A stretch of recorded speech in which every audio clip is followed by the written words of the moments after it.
All right. What's up, Dub Nation? That's my E40 voice.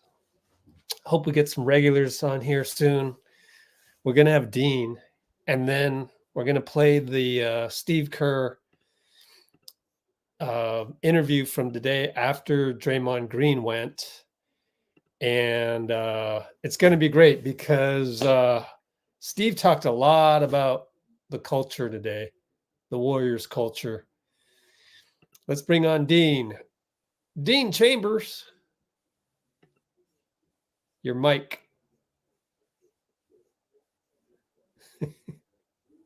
Good now? Say something.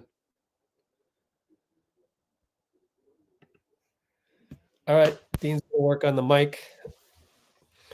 But let's wait until a few other people chime in. Hopefully they got notice of this. And say something, Dean. Can't hear you. All right. And then I got to, there you go. No, we're good? Yep. Okay, cool. Sorry. We got to figure that one out. But let me go to our Discord and do a copy. All right. Oh, cool. 22 people on. And got to get rid of this guy. Bye-bye. This particular chat is not made for people that want to fire Kerr. Now, if you happen to be on the fence about Kerr, I think watching this video is going to lean you more towards the culture and why everything exists the way it does. So I'm going to give this maybe one more minute, and then we'll launch it. But how you doing, Dean? I'm doing pretty well. How's the last couple days been for you, considering horrible loss the other day? Well, I actually yelled a little too loud last night at about 2 a.m. because the Draymond Green show is back. Right. I was so excited to see that. Then the Draymond interview now, obviously very it sounds like it's going to be a very candid, open interview that we're gonna have with Kerr here. So I'm very excited to. I listened to half of it, and then Rich told me we're going to go through it live together here.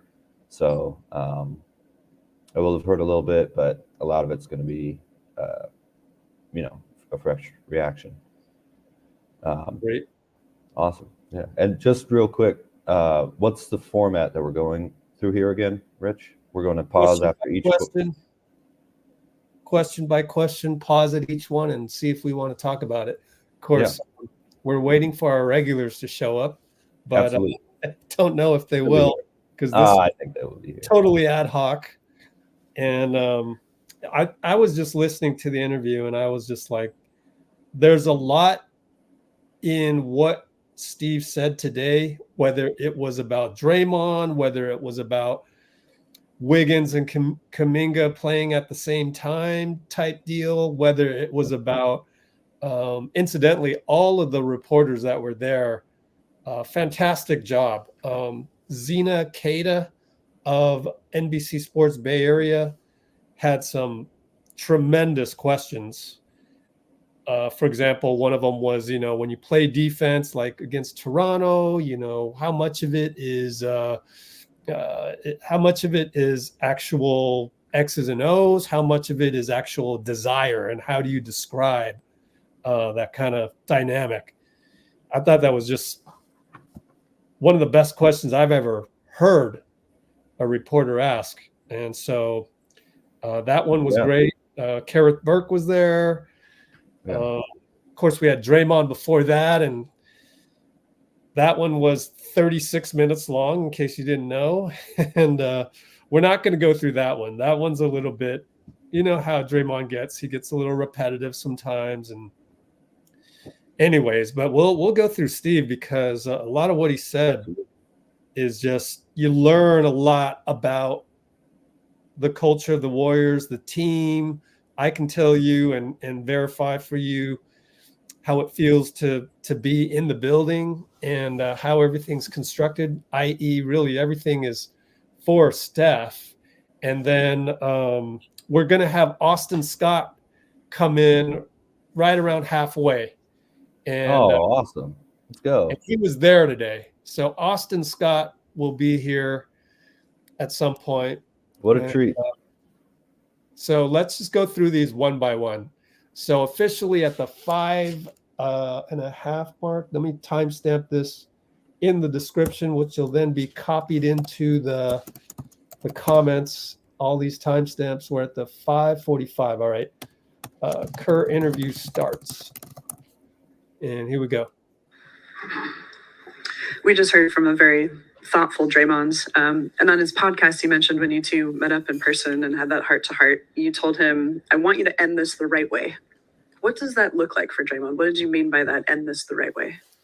I think, we're in a position, obviously, where we're getting older, trying to defend, everything that we've done over the last decade. Let's do it the right way. Let's do it with dignity. Let's do it with competitive desire. Let's do it joyfully.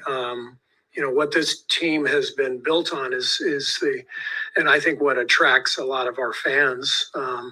It's not just the style, but it's the joy that the players feel, but the competitive desire that sort of complements that. It's been a wonderful combination, and but there's been, I think, a sense of dignity about the team as well. And obviously, there's been some bumps in the road, but these guys have, over a decade, have seen it all and done everything, and nothing lasts forever. But let's keep going as long as we can, but handle ourselves the best way we can. That's what that meant. Dean, any thoughts on that? Talk about dignity and joy. Well, yeah, I mean, I think in a lot of ways, he's kind of admitting that this season has been really, really difficult, but that they're going to just continue doing what's worked, to build this organization into the to the most historic organization that's active right now. Yeah, and I thought the reminder that a lot of the culture is based on joy and Steph's, Steph's organized chaos, weaponized joy, whatever you want to call it. Yeah. And so we're going to see more and more of that. So let's step through some more of this. Hold on, let me see what's the best way to do this. All right, let's go. Steve, you've had conversations with Draymond a lot this season. And this, by the way, so the first reporter was Kerith Burke. Yeah. And great phrased question just about what he wanted to see from Draymond going forward.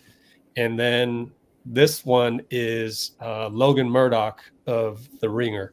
Logan used to be with NBC Sports Bay Area as the beat writer alongside Monty Poole.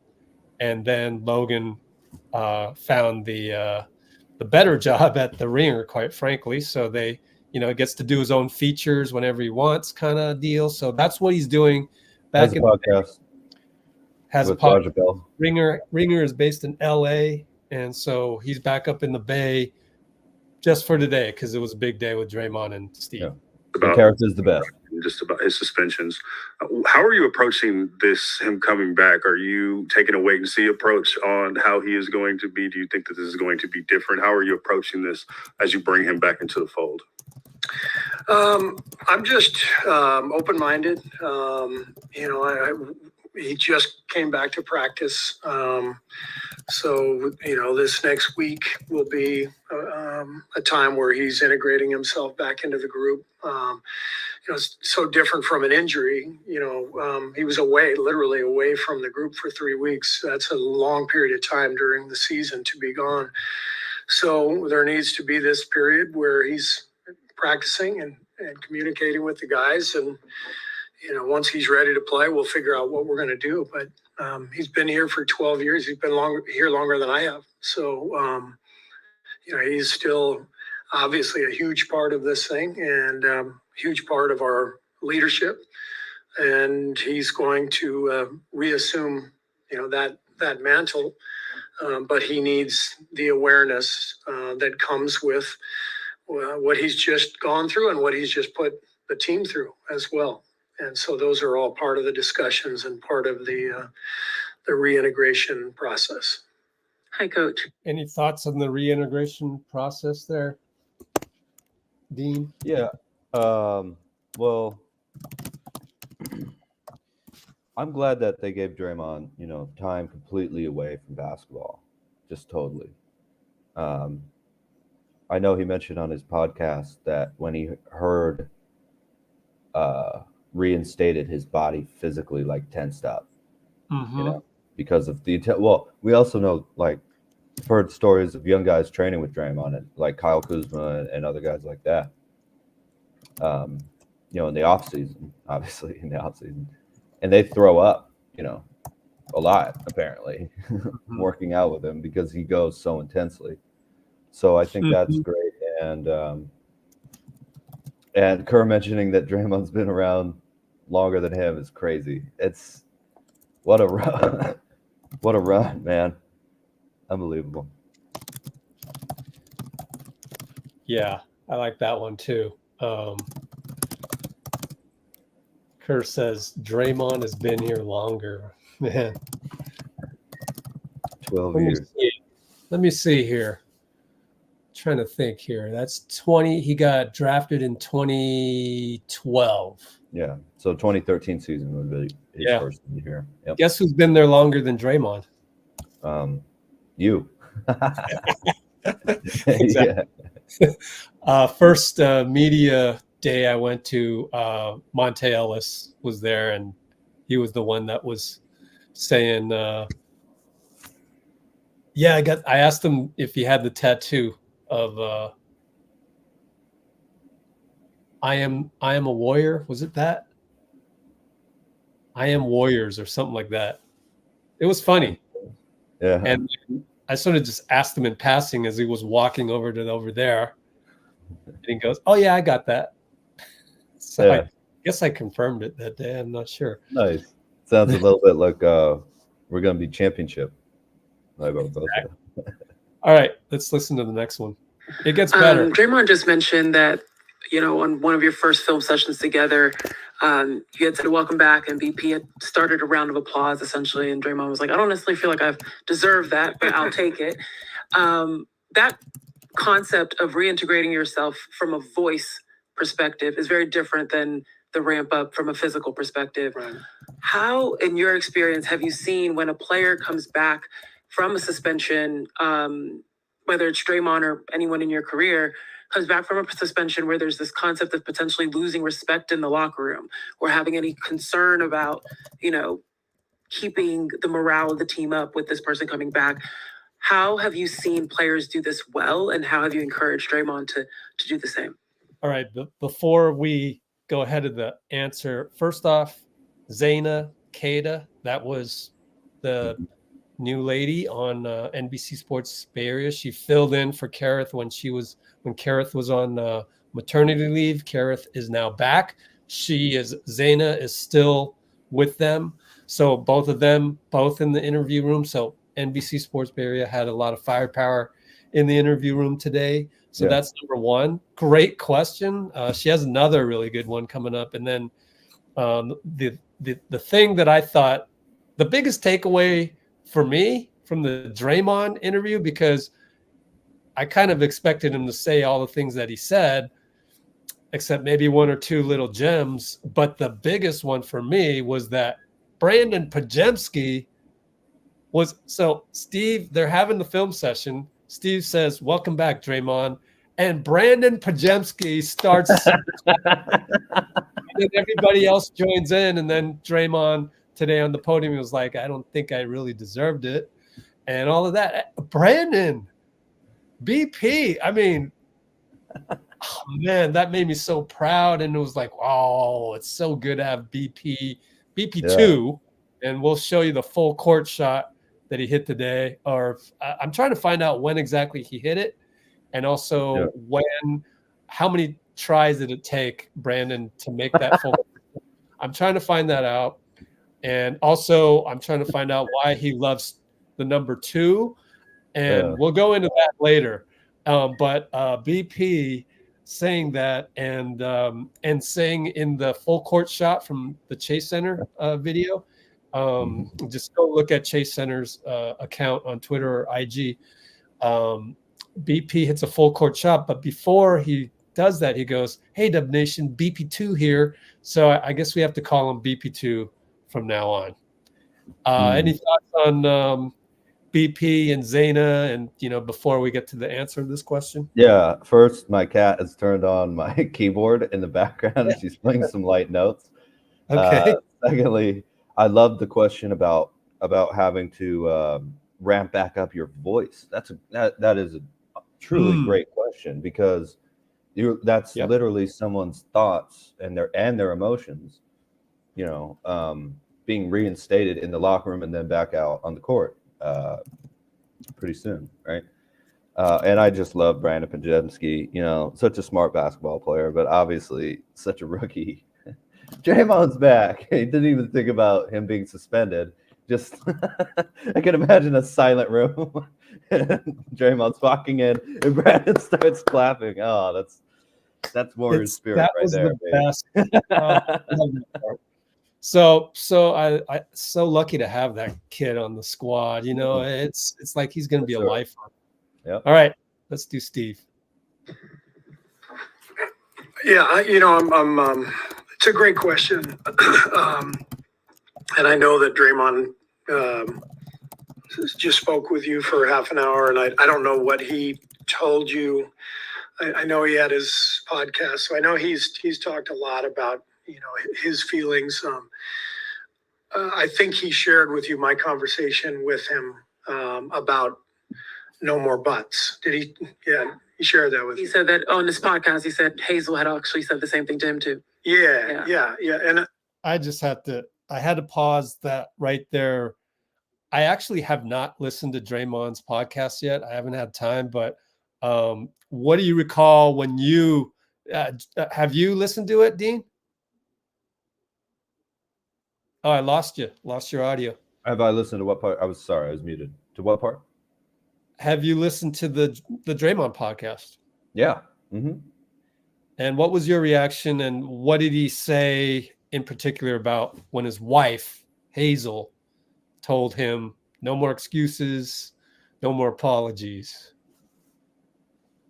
Yeah, I think he just, Draymond, as you said, Draymond can get on a loop, explain something, find another facet, go back to the thing he was saying. So we talked about it a couple times, but I think what basically the message I was getting from what he was saying was like he heard the exact same message from two close people in his life at the same time, and it's it's not like it was coordinated or something like that. Yeah. All right. Yeah, so I think just the impact of hearing the same thing from two people was really really made him think, Cool. All right, let's listen. I just think there has to be a sense that there can't be an explanation that follows the apology, and it's not an apology. So what I'm looking for, what the team's looking for, what I think Draymond knows is expected is no more buts. Just, an apology needs to be an apology, and then you move on. But then you have to learn from that apology. That's just kind of basic standard, behavior. And that's what we need. We need him at his best. We need, there's what makes Draymond great is his bravado, his emotion. What makes Steph great is his confidence mixed with his humility. And it's interesting to watch how powerful humility can be. And I saw it with Tim Duncan all the time. And I think everybody's different, so I don't expect Draymond to all of a sudden behave like Steph Curry or Tim Duncan.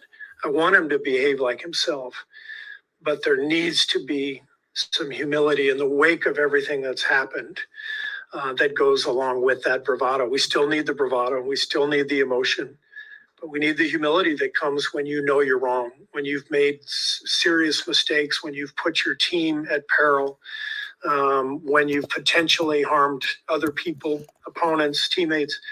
That balance is the key to all of this. And Draymond knows that. He and I have had that discussion. He's been away for a while. He's had a lot of time to reflect.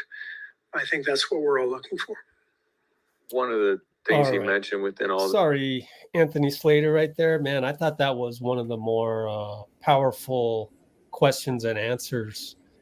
And what I liked about it was that, number one, to me, Draymond getting a technical, let's say, in the next game, that's okay. Like, that's still within the confines of a basketball game. And by the way, Slater would mention that as he's asking a question later. So I really respected that from Slater. And then the other thing, so like, yeah, that's what they call them behind the scenes. But the other thing is that, we don't expect Draymond to be suddenly like totally calm about everything. And, we want him to still have that fire. And I also wanted to add just two more things is I always thought after the punch, I actually contacted Draymond's people. I actually talked to his mom for a little bit. And the thing I was recommending was, hey, you should try some, consider some really, like meditation type stuff. Just look into it. Just, give it a shot. And at the time, it didn't seem like the best fit. But my vision for Draymond, even back then, was that he could take some of the banter in a game and turn it around and make it more fun. That was my vision of what Draymond could do. Of course, we went on a totally separate timeline. And here we are. He had to kind of like fall off a cliff. Maybe brought him closer. Maybe brought him closer to it, though. Or more quickly, Well, I don't think it really ever got communicated to them. I talked to his inner circle, and that was probably it. Probably never got to him. I don't know. We'll never know, at least unless I ever talk to him. But I still think it's helped me, and I recommend it, and it's great. But aside from that, the final point I want to make about this particular question and answer session is, are we seeing a theme? What's the theme? I feel like the theme of the season is humility. Like last year might have been, 4 rings, that type of deal. And slap in the face. You're out in 6 games. Close, but no cigar. You're out in 6 games against the Lakers in the semifinals. Have a nice day. And then this year, Clay went through some humility, right? Now Draymond. He was the first one to turn it around, too. I actually feel like there's one more guy that needs it. However, he's much better at it. And he is getting better at it. Steph Curry, hardly any turnovers as much. But I do think heading into the last thing I want to say, you can then take the floor, is I do think Steph's humility, I wrote about it on our website, is just kind of like recognizing that, okay, maybe it's time for us to transition a little bit, where maybe once in a while, let's call a pet play for Kuminga, because he's got, look at his potential. And that's my big 2 cents. Thank you. Even BP, though, said at the beginning of this homestand, I think we can win 7 in a row. And it was like, oh no. Right? Yeah. I like the confidence.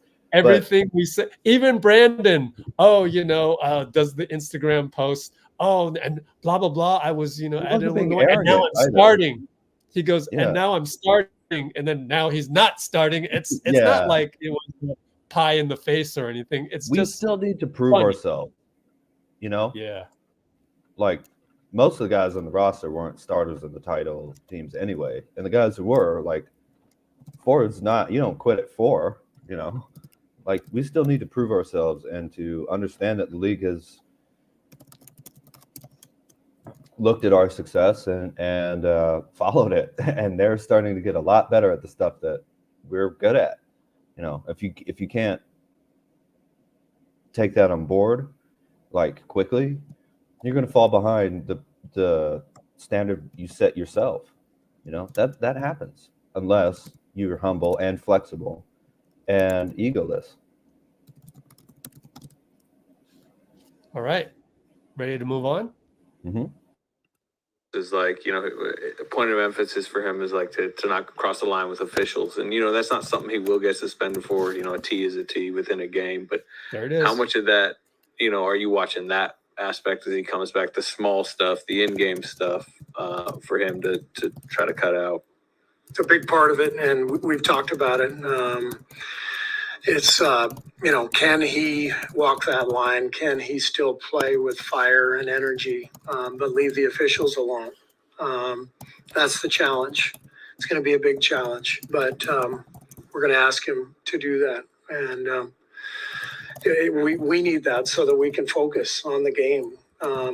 His teammates need that so that we can focus on all of the little details that are eluding us right now, that are keeping us from being a consistent team. So that's what we're asking of him. Obviously, bigger issues at stake, but this is a good question coming up from Tim Kawakami. But going back to Slater's thing, and it's really so we should expect Draymond to kind of, I guess I'm okay with him getting a T, but now it's almost like Steve is saying, well, that wouldn't, that's like a total focus for us now, because then whenever he does get a T, it distracts from the team's goal. He's saying just leave the officials alone. Yeah. And probably saying, come scream at me. I can take it. I'm not going to bench you for yelling at me. I do want to point out one more thing, too, that I found in the Draymond podcast, and I think in his interview as well, was he really talked about hearing the word help differently. Like, you need help used to be an insult to him. Oh, you need help, dude. But now it's like, wait a minute. What if there's everyone around me saying, hey, we want you to get some help. And I think that changes what Nurkic said. That guy needs some Gobert. And Gobert. Right. Mm-hmm. Yeah. Mm-hmm. Yeah. And I'm so glad that he mentioned that, because it's like, dude, do you not see how much people care about you? Like, come on, Dray. Come on, D-Ray, man. Let's get this right, dude. I'm so excited to see him back, dude. He was playing so well, and I think with the right mindset, I'm psyched to see him back out there. Yeah. By the way, Shivansh is in the room. Welcome. We're through 7 minutes out of 19. We're going through Steve Kerr's questions one by one, just things that we noticed. I thought the whole point of doing this live stream was that I watched the whole interview, and it gets better. Yeah, it really does get better. It will teach the average fan exactly what Warriors culture is all about. It will teach you to stop saying fire Kerr, because that ain't happening. And we'll explain why that ain't happening as far as we can see. And it's a cultural thing. And what else did I want to say? Man, I was going to jump on something you said.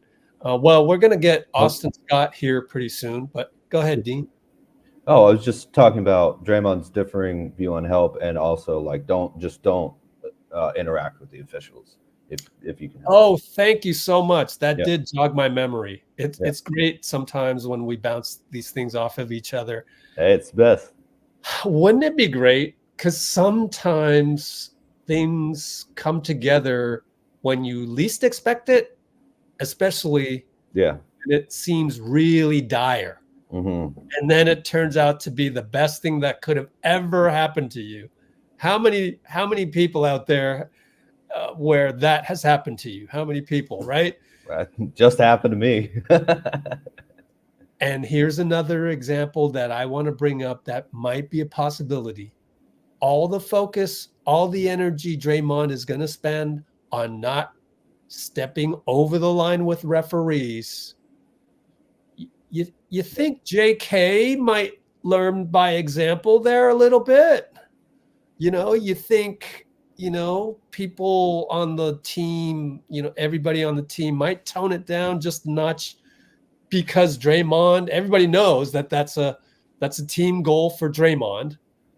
Well, hey, I gotta support my teammate as well. And everybody, we're gonna see less and less arguing by the Warriors with the refs. And I like that. Every coach loves that because other than Chris Paul, he's allowed to do what he wants. What's that? Other than Chris Paul, probably he's going to do what he wants. Yeah. I think Chris just happened to find his nemesis in Scott Foster, but I do think he has over the years managed to find out the right way, the right in with most refs except that one where he can really influence the ref into seeing the game the way he sees it. But unfortunately, Chris won't be out there on the floor to do that anytime soon. Reevaluation in 3 weeks, which means he'll be back at least 4 weeks because it's usually a week after the reevaluation date. Mm-hmm. But anyways, let us continue, and then maybe 1 or 2 more questions, and maybe we'll get Austin on here. There is a countdown towards February 8th, less than a month. Whenever he's back, presumably, it's not too long from now. Do you feel like there's going to be enough time to assess what this team is like with him out there, what this team needs, what this team might have to do? Is that enough time to assess everything? Yeah. We've had plenty of time to assess the team this year and the last couple of years. I think I don't think that's going to be an issue. Steve, how do you assess that one? That one was interesting. He sort of moved on quickly from that one. That's a strange way to end the question too. I don't think that's going to be an issue because it's double-sided, isn't it? I don't agree with him. I mean, in what way? I can't. It's like, okay, let's say Draymond comes back in 2 games, right? Let me look at my calendar, which has the Google Calendar after tomorrow. So he comes back, say Friday or Saturday. It's a back-to-back, right? Worst case scenario, let's say Saturday because it's a back-to-back against the Bulls and the Bucks. So, all right, we want Draymond back. Let's pick the Bucks out of those 2, right? So that gives us January 13th. All right. I'll take a step back. February 8th is the deadline. Right. That gives them 1, 2, nearly 3 weeks to evaluate, maybe more, 3.5 weeks, almost 4 weeks. So I think maybe Steve has looked at the calendar and he goes, well, Draymond's been out for 3 weeks. We have 3 weeks, 4 weeks between now and the trade deadline. Yeah, week to get back and 3 weeks to see. We should be able to evaluate it. And I have the utmost confidence that Draymond's going to play like Draymond, i.e. a star, and we're going to be all right. So maybe that's why it was so quick. And we're not reporting that. We're just speculating that could be the mindset, right? Yeah, especially when Draymond comes back. That's a total guess. So maybe Dray will have played close to 4 weeks by the time February 8th trade deadline comes around. Yep. Maybe that's why Kerr seems overly confident even TK's question. And he also said we've been evaluating the past few years too. Yeah. Yeah. Yeah. Yeah. So what does that mean? Maybe that means yep, we're still going to try and get Steph and Clay open at all times. That's well, I mean, it'd probably mean that even if we do a trade anyway or whatever, you know. Absolutely. No, I meant that in terms of, yeah, no pet plays for JK anytime soon. JK, just keep doing what you're doing and do a slip screen every now and then. And that's your play. Mm-hmm. Or if you have a small guy. Contest more shots at the rim too. If you can jump like that, you can block shots. Also, hello, DVDV and Amy. And R.Skinner says, remember telling me telling you last year that Wiggs wants out. Well, that's highly speculative unless you're saying that you actually have sources. So yeah. I put in the comments, do you have sources or not? Be good to know. It's, just commenting, a tweet back is very difficult we got to peel the onion. That's why if you say you think that, just make it obvious that that's your opinion. Yeah, make it obvious. I think that Wiggs might.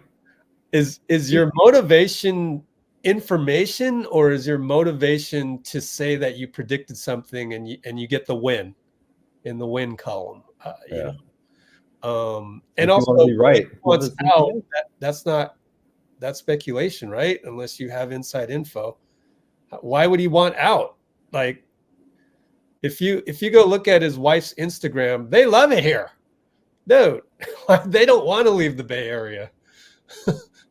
But I'm just saying that's based on her wife's Instagram and his wife's Instagram consistently over the past year.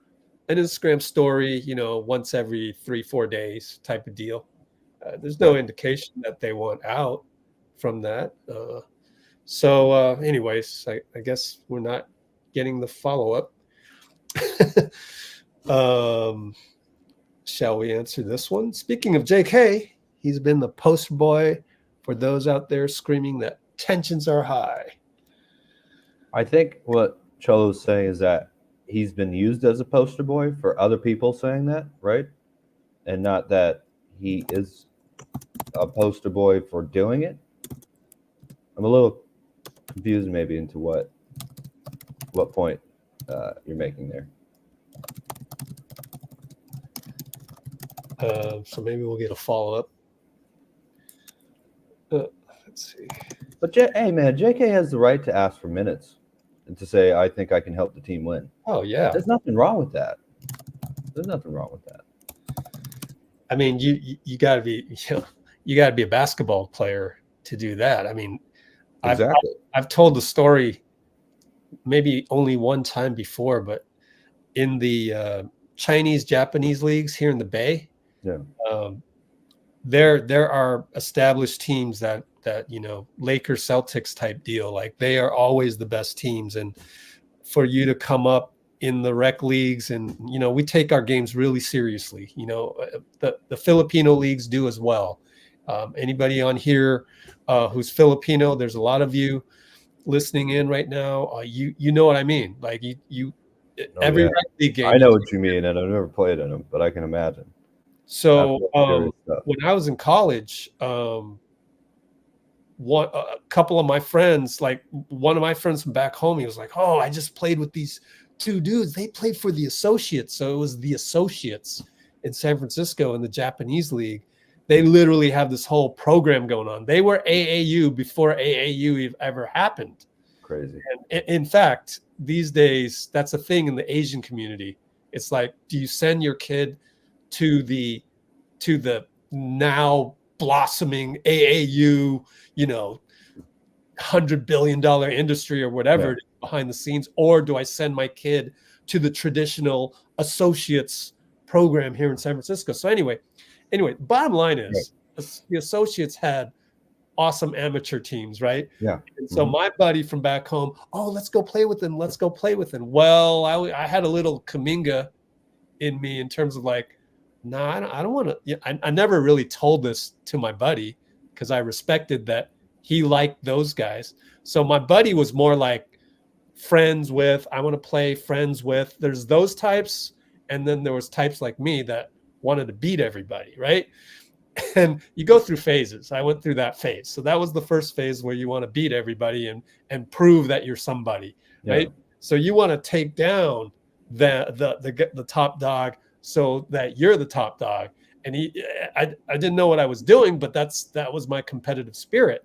And so I wanted to play against those guys. I didn't want to play with them. And had I played with them, I would have probably eventually been the main guy after many years, and so on and so forth. But that's not my story.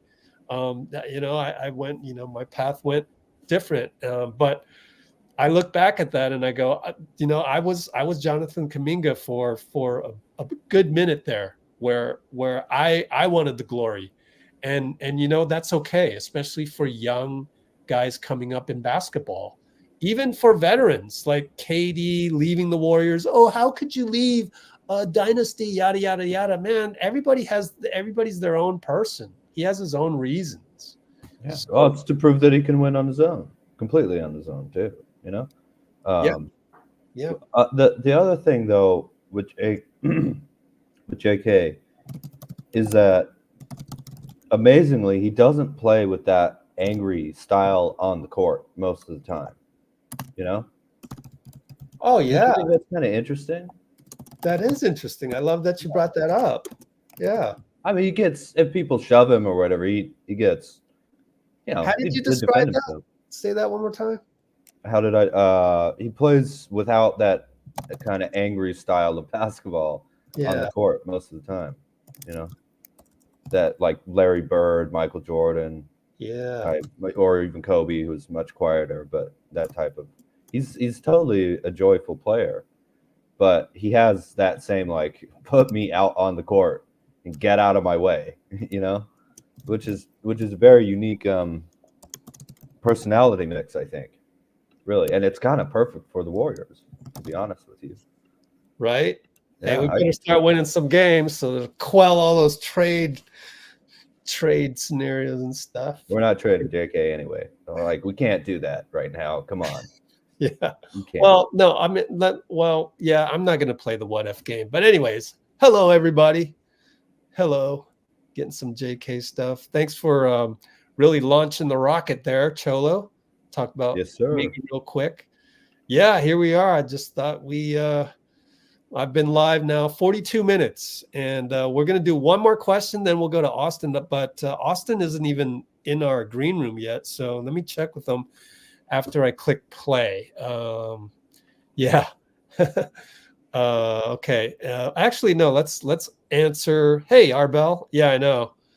I didn't expect this either. Then I was listening to Steve Kerr and everything he talked about, which we haven't covered yet. Oh man, it's some great stuff. So I had to go live and just embody the culture of the Warriors so that we can teach the rest of the world just how the Warriors operate. Okay, DV's looking at strength of schedule. What else you got here, DV? In percentages, what do you think the chance to make some kind of move? Oh, so we just kind of talked about that a little bit. And then I was about to say, but Dean, what if we lose all these games and on February, I don't know, 8-7 on February 1st, we're, I don't know, 5 games under 500, blah, blah, blah. Don't answer that, Dean Chambers. Don't answer that. That's too much what if. So let's not do that because we're going to cross that bridge when we come to it, man. Like, why fill our minds with any amount of fear, right? Why do that? But yeah, I mean, if you really need an answer, you put a gun to my head. It's just like, yeah. I mean, if we do suck near the trade deadline, then okay. Yeah, I think got to think about doing something to shake it up.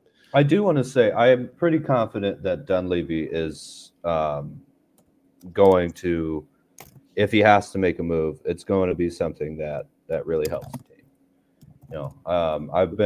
I've been really happy with the way he's handled the roster so far, even us being 2 games below 500. I have a lot of confidence in Dunleavy and that whole front office.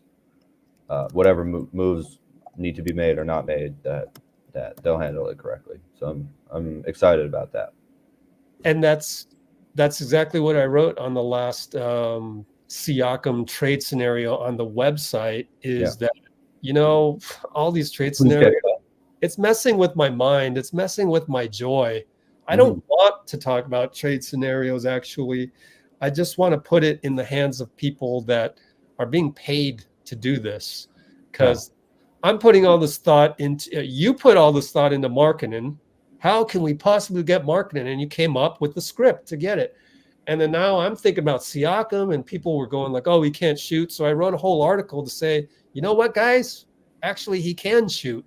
And here's why. And like, you know, that I was just doing my job, but I just don't prefer that's not fun for me, because it's not my job. And our audiences, you know, in public, whenever you mention trades, are probably tougher than the actual front offices that the GMs speak with. You know, if they talk all the time, it means they're talking this stuff all the time, and they're a little bit more realistic about, you know, what other teams are looking for. Whereas any trade you propose at all, somebody's going to be angry, you know, if you do it on YouTube, or angry is maybe not the right word, but just, you know, like, oh, no way, we'd never give up that one, just completely dismiss you, you know. So yeah, let's cross that bridge when we get to it, man. I don't know if you guys want to talk about it, whatever. Obviously, me and Rich have before, but at this point, you know, let's enjoy watching the team that's out there on the court. Okay, I'm saying let's talk about that whole stuff about running pet plays for Kuminga later, because I do think that gets into our culture. But remind me later. Let's see. Anything else? And also one last thing, DV, you never have to apologize. That's what you brought up is something we should talk about. And it's always good to, again, bounce ideas off of each other, because we're the type that we can bounce ideas off of each other and learn even more from there. And it's more fun that way. Absolutely. All right. We'll go to the next question, see how it goes. And then at some point, I got to get Austin on here.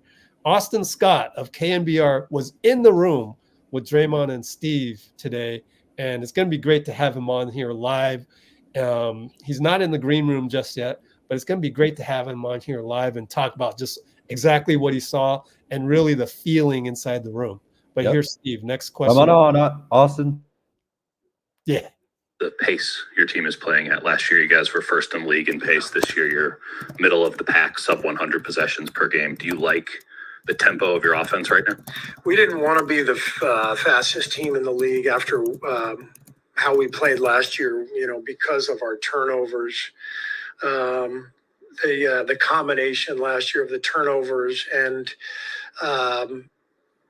bad shots in transition led to us being at the bottom of the league in points per possession in transition, 28th. That's a bad combination. If you're going to run every time and not score efficiently, that's not going to lead to many wins. So we wanted to come in this year, slow the pace down a little bit. We still want to push every time we have an advantage and throw the ball ahead. But I felt more comfortable, especially with Chris coming aboard, that our pace would slow down a little bit. What this team needs is to find the balance. You know, we've actually turned it over way less frequently now here the last couple of weeks. You know, we need to find the right balance between how fast we're playing, how efficiently we're scoring. I think the last 15 games we're second in the league in offensive efficiency. So finding a much better balance. But we're not defending, and so we're trying to put it all together, and it's been a big challenge, obviously. How did Draymond look today? And sorry, obviously every game for you guys. Sorry about that. Last 15. What did he say? Last 15 games were top 3, or what were we? Top 2 was it? Top 2 in offensive efficiency, and that just goes into. We have a dedicated analytics person that they salary and benefits for that person, you know, and every time Steve comes onto the podium with some kind of analytics number like that, I just kind of go, oh, wow. And then, oh, yeah, that's the person whose job it is to tell him that. It's amazing how, I mean, top 2 in the league in offensive efficiency. And also this team being a top rebounding team. It's amazing then that the next thing that came out of his mouth was that we're not defending well.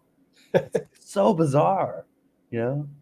It really is. For guys with that level of talent to be able to rebound and score, and the defense is still pretty bad, it's just very strange. It's very strange. But this is a strange season that has not made a huge amount of sense, but it's still been pretty fun. I got to tell you, I'm having a good time. All right, we're going to bring in Austin. Thank you, Zambi, for giving us the confidence. Yeah, I agree with you. Draymond comes back, that defensive efficiency is going to go up. Dean, I'm going to take you out of this live screen because it looks funky with 3 people. Yeah, it's cool. I'll come back when Austin's done. All right. Yeah. But let's say hi to him first, and then we'll do that. Yes, sir. Austin! Yo, what's going on, guys? Can you guys hear me? Yes, sir. I can. Yes, sir. All right, Dean. We'll talk to you soon, Dean. All right. Austin Scott in the house. What's up? Nice to see you, dude. Oh, man. Let me timestamp you. Yeah, 51-minute mark.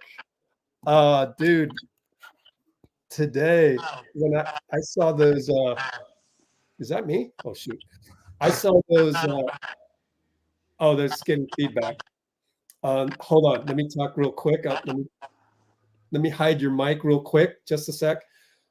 I saw Draymond and Steve's interviews, and it was like, whoa. First of all, great questions by the beat writers and all that. Great stuff by you on Twitter, by the way. All of the quotes that you got and all of the snippets. And it was like, oh, man, all these snippets. And it really was like really great content for the day. And then to feel it all together in the whole interview, and then the Steve Kerr one where it was just like, wow, that's a heavy dose of Warriors culture. So let's get your mic back on and tell us what it was like. Just anything.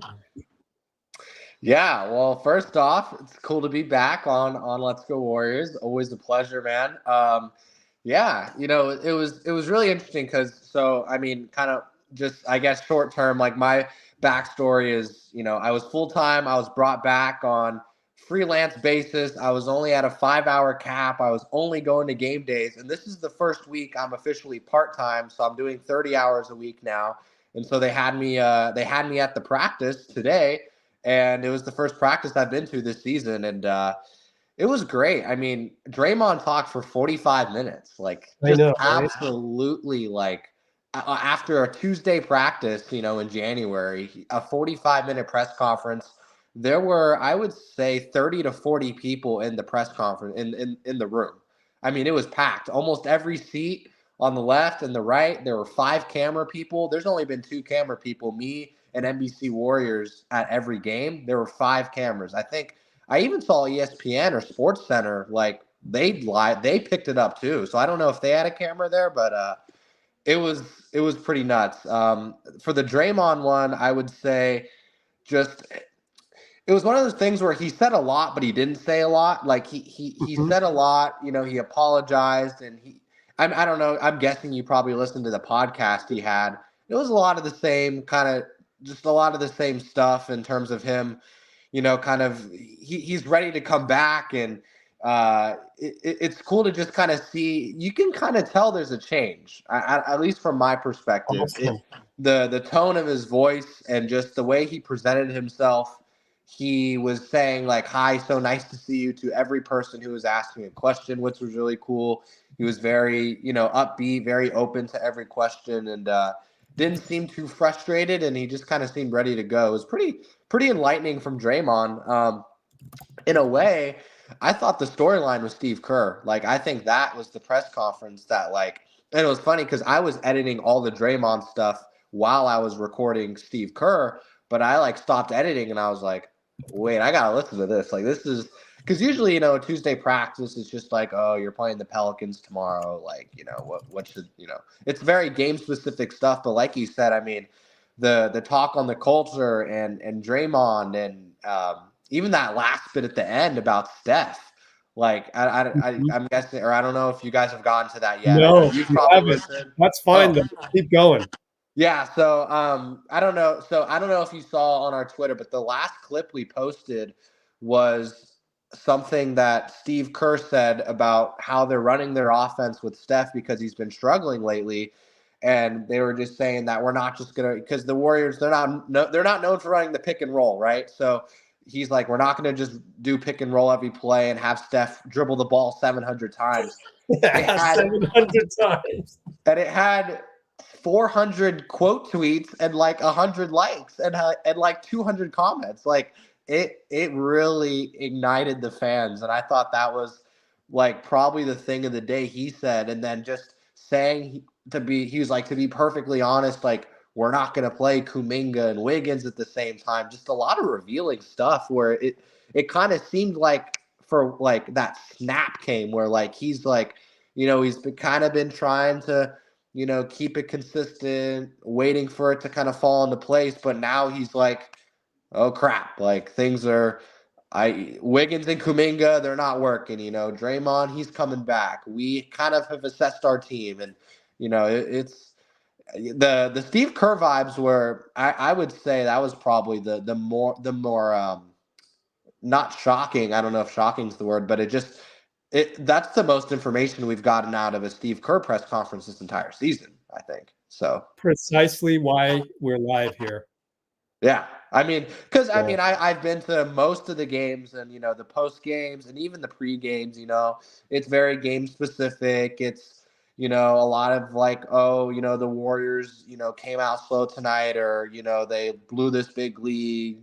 And a lot of it's just, that's just the way it goes. But today he kind of like, he took some responsibility. He admitted some wrongdoing. He kind of said some stuff like, yeah, we're not going to probably play Wiggins and Kuminga at the same time. And we have our team kind of assessed, and we need to get Curry more involved off ball because we haven't been. So just a lot of stuff where it's like, it seems like this is the point where it's either going to turn around or it's not. It kind of seems like these next, from now to the end of January, this is kind of where you're going to know like where this team stands. I mean, they're 12th in the Western Conference, and he just seems like he's ready to, it's either all or nothing, especially with Draymond coming back. So I'm glad you did the live stream today. I didn't know if you would, but I mean, with Draymond and Steve Kerr talking, I mean, that's the biggest, almost bigger than any game. I mean, this is probably the biggest kind of Warriors day, maybe besides that Celtics game. So it's a pretty big day, I would say. Yeah, I think you hit it on the nail there. And what was I going to say? Well, I know what I'd like to do is let's get Dean back. Let me text him. But any other things about just being in the room? Any other things about being in the room at that moment in time that you might be able to share with us? I know you already said that the tone of Draymond really looked like he changed. How about there was a joke where Steve was like, with the analytics, he's like, if only my PR guy would have better analytics or whatever. And then Raymond had to joke back and whatnot. So there was that. But 30 or 40 people and all that. Anything else you can tell us about the room? Yeah, I'm trying to think. I mean, we got there. It was supposed to. We were told by Raymond that we were supposed to get there for Draymond around 12:30, and he didn't get there till 1:30. I think one of it was, practice went a little late. Draymond practiced. He did some extra drills after the practice. I don't know if you guys saw that, but he got some extra runs in. He put in a little bit of extra work after the practice, and Draymond came to the podium around 1:30, and the 30 to 40 people, it was pretty cool. I mean, they were in the room for an hour before Draymond was there. They were all waiting for him because no one knew if he was going to get there in 5 minutes or 30 minutes or an hour or 2 hours. So everyone was just kind of waiting around for him. It was probably I would say it's the most packed I've seen the room this entire season was for the Draymond for the presser. So that was really cool. There was a funny thing during the Draymond one where you probably saw where Draymond was making a reference about everyone needing jobs, and that he was like the Wednesday, the weeknight games that start at 7, and Raymond's like, this one's at 5:30. And they put, actually, I don't know, you can't see it in the videos that we took, but they actually included in the little backdrop graphic, like Wednesday in bold 5:30 p.m. So people would remember, because like a weekday game is never really at 5:30 on the West Coast. So that was funny. Janie, I mean, had a picture of that. Janie McCauley of the AP had a picture of that. Yeah. So that was cool, and it was just, I mean, I don't know. It was one of those things where it was kind of fun because it just wasn't really about the game. It was just like a lot of Warriors culture, almost like an intense like media day, like a mid-season analysis like presser. It was cool. I mean, Steve Kerr has probably not talked for more than 10 minutes the entire season, and he talked for 20 minutes today. So it was really cool. A lot of good questions. I mean, just everybody there, like it was a really cool vibe, I would say. It was the most fun and probably the most like I would say entertaining, just like overall. Like it was just really engaging. I felt like Draymond was just the answers he was giving, it was like you were just so locked in. Like it was really fun to see. So most informational. Oh, 100%. It was so informational. I mean, when Draymond was just talking about, he was just talking about how he spent more times with his kids, and, how he didn't play basketball for 10 days, and how basketball was the last thing on his mind. And he was just, spending time with his family. I mean, it was almost just like a Draymond Green, like almost like a podcast, but like in press conference form. I mean, you had these awesome journalists just kind of asking, these really good in-depth questions. And Draymond gives 5-minute answers to every question, which is like just remarkable. Like no other guy on the Warriors will do that. So it was great. I really enjoyed it. And I think, honestly, I would say this is probably the biggest Warriors day this season. And it's not even a game. I just felt like more than media day. Yeah, this is like where like this is it. A lot of accountability was taken with Draymond and with Steve Kerr, and even Steph in the last couple of games and his press conferences. There's just a lot of accountability, and it's like it's kind of exciting because you're gonna know within the next 2-3 weeks like what's gonna happen with this team. I feel like so that's kind of what the vibe is. Just talking with a lot of the media members there as well, and talking with JD and stuff like that is. Something's got to happen, by the trade deadline. You're going to know what this team can do in this, last couple months of the season. So, all right, we're going to bring Dean on. I'm going to go take a break and hold on. Let me mute your mic real quick. We're going to bring Dean on. Dean, say something real quick. Test your mic. Yeah, am I on? Okay, good. Then I'm going to let Austin talk. I don't know if you have the ability, Dean, but you might want to mute Austin's mic when you talk. But in any case, I'll let you ask him a couple questions. But I got to run and do one thing, but I'll be right back. Cool. Sounds great. How's it going, Austin? Yo, what's going on, man? Yeah, not much, man. Just doing this. Very excited. Yeah, dude. Fun time. Tuesday night, usually nothing's really going on, but it's a cool day for sure. Well, lots to talk about, man.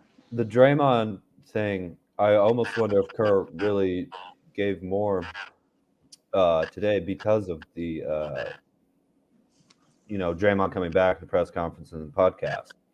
Do you think that was on his mind? Oh, yeah, 100%. And talking with John Dickinson, who I work with, and I even asked him, I was like, Steve Kerr usually doesn't talk for 20 minutes, right? Like I've only seen him talk for up to 10 minutes at the most this entire season. I mean, yeah definitely.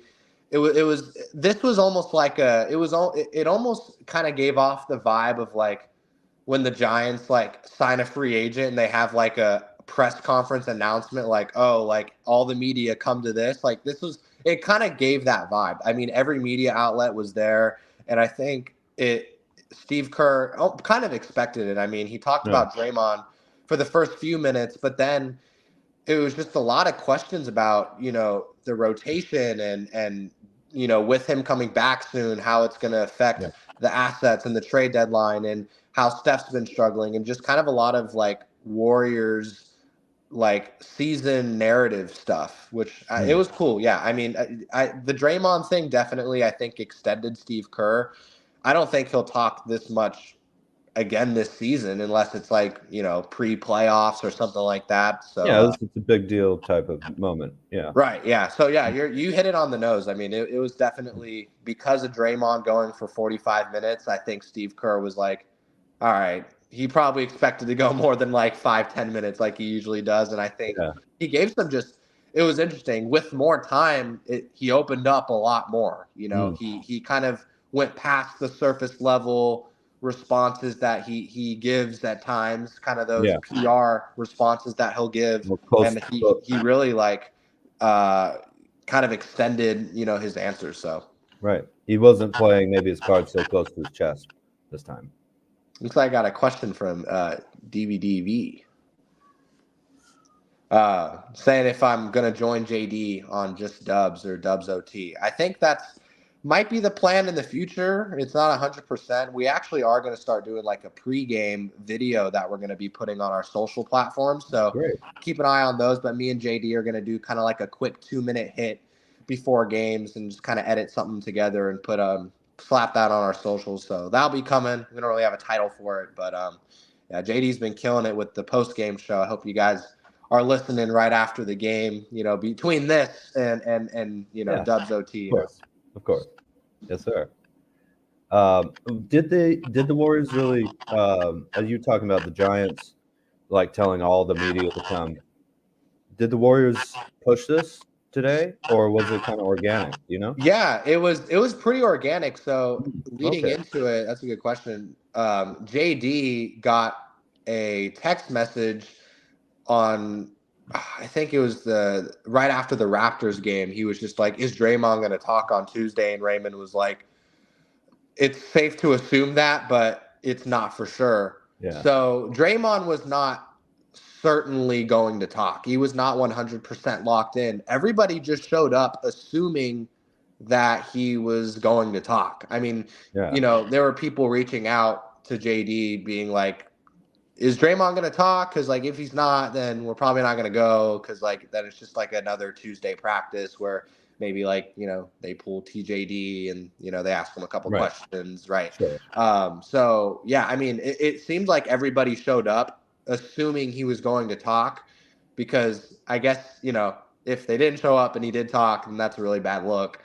So that's kind of the reason I ended up going, because it was like, got nothing to lose here. Either he doesn't talk and we just post, whatever anybody else says, or he talks and boom, we're locked and loaded and ready to go. So yeah, it was a text. There was no email. There's no like official like Draymond Green is going to talk or anything like that. I think all the media outlets just kind of assumed it was going to happen. And then I think Draymond was just kind of good with it, was ready to kind of knock it out of the way. So yeah.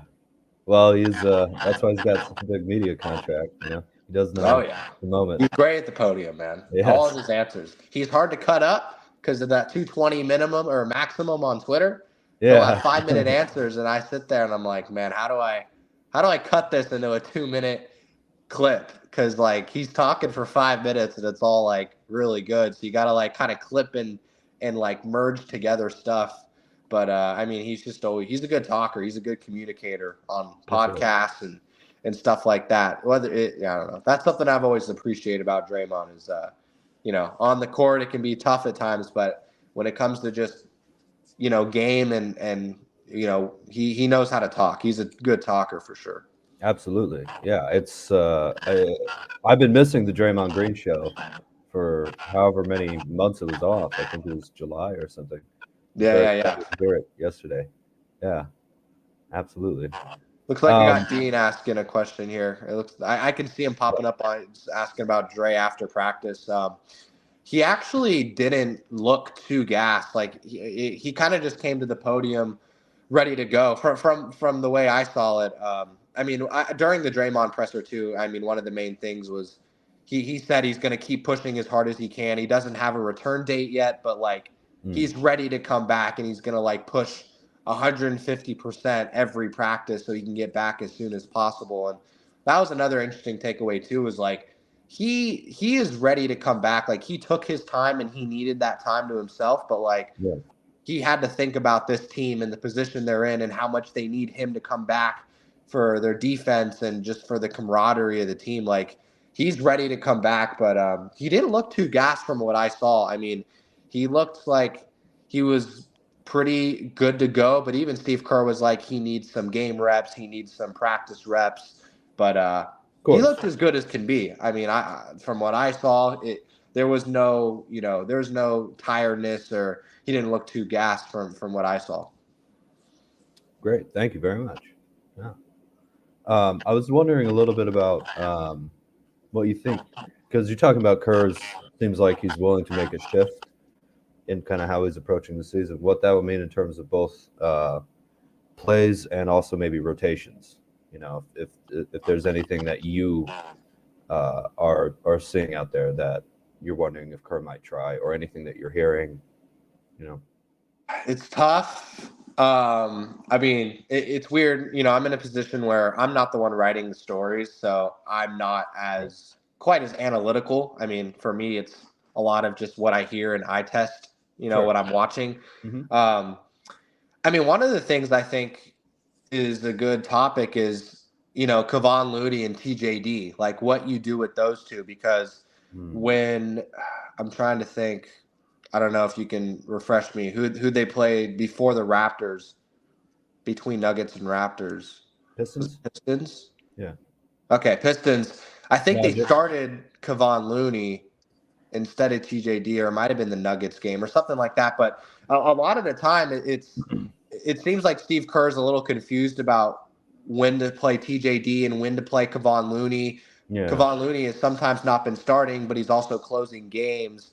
And I think, you know, you look back to last year, Kevon Looney is a very matchup-specific play. You know, he dominated against the Kings, but he's not going to spread the floor. He's not going to outrun center. He's not going to outrun, you know, like average speed 4 or 5s. So I think that's probably one of the main questions to answer to. And then, yeah, obviously Wiggins and Kuminga, it doesn't seem like that's working at the same time, but individually they're similar, but also very different. And I think, in the Denver game, you know, he stuck with Wiggins. He didn't go back to Kuminga, and it was like, what the hell? You didn't go back to Kuminga. And so, you know, he's got a lot of, and I think Steph said this, like, he's got a lot of stuff to work through. Like, he's not in a easy position, because there's just so many there's just so much to figure out. But I would say, you know, Podziemski, I love personally. I just love his energy. He's so confident. He's a little cocky, but not like annoying cocky. Right. But yeah, I mean, I think that's a guy that he's gonna probably stick with, probably not in the starting lineup, but especially with CP3 out. I would like to see Podziemski get a little more point guard action, because he hasn't really been running points since preseason. And with CP3 out, it would be cool to see him maybe run the second unit a little bit and kind of see what he can do with that when Steph is out, and give him a breather. Yeah, that's interesting. I had brought that up with Rich, and his point was that Kerr likes to have 2 playmakers out there. Right. But I do see a lot of point guard ability in Podziemski. You know. Oh yeah, he can do it. Sure. Yeah, I think so too. Yeah, he's mostly been playing the 2 guard. So. Right. He has not been the point guard bringing the ball down. I mean, it was Steph and CP3, and then Pods would usually come in with or without Clay at the 2 or even the 3 sometimes. But right. Yeah. Looks like Amy has a question. Hey, Austin, is Dray still handsome? Oh, okay. Sorry. He's looking good. Yeah. He's looking good. Well, he's 34.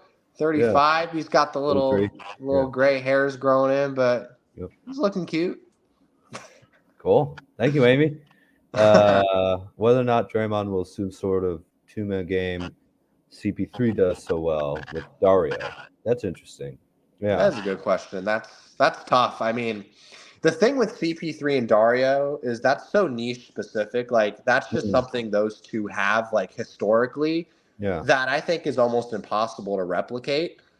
I think Dario has shown that he is a pretty good catch and shoot threat as well. Like maybe not catch and shoot, but he's really efficient from the top of the key.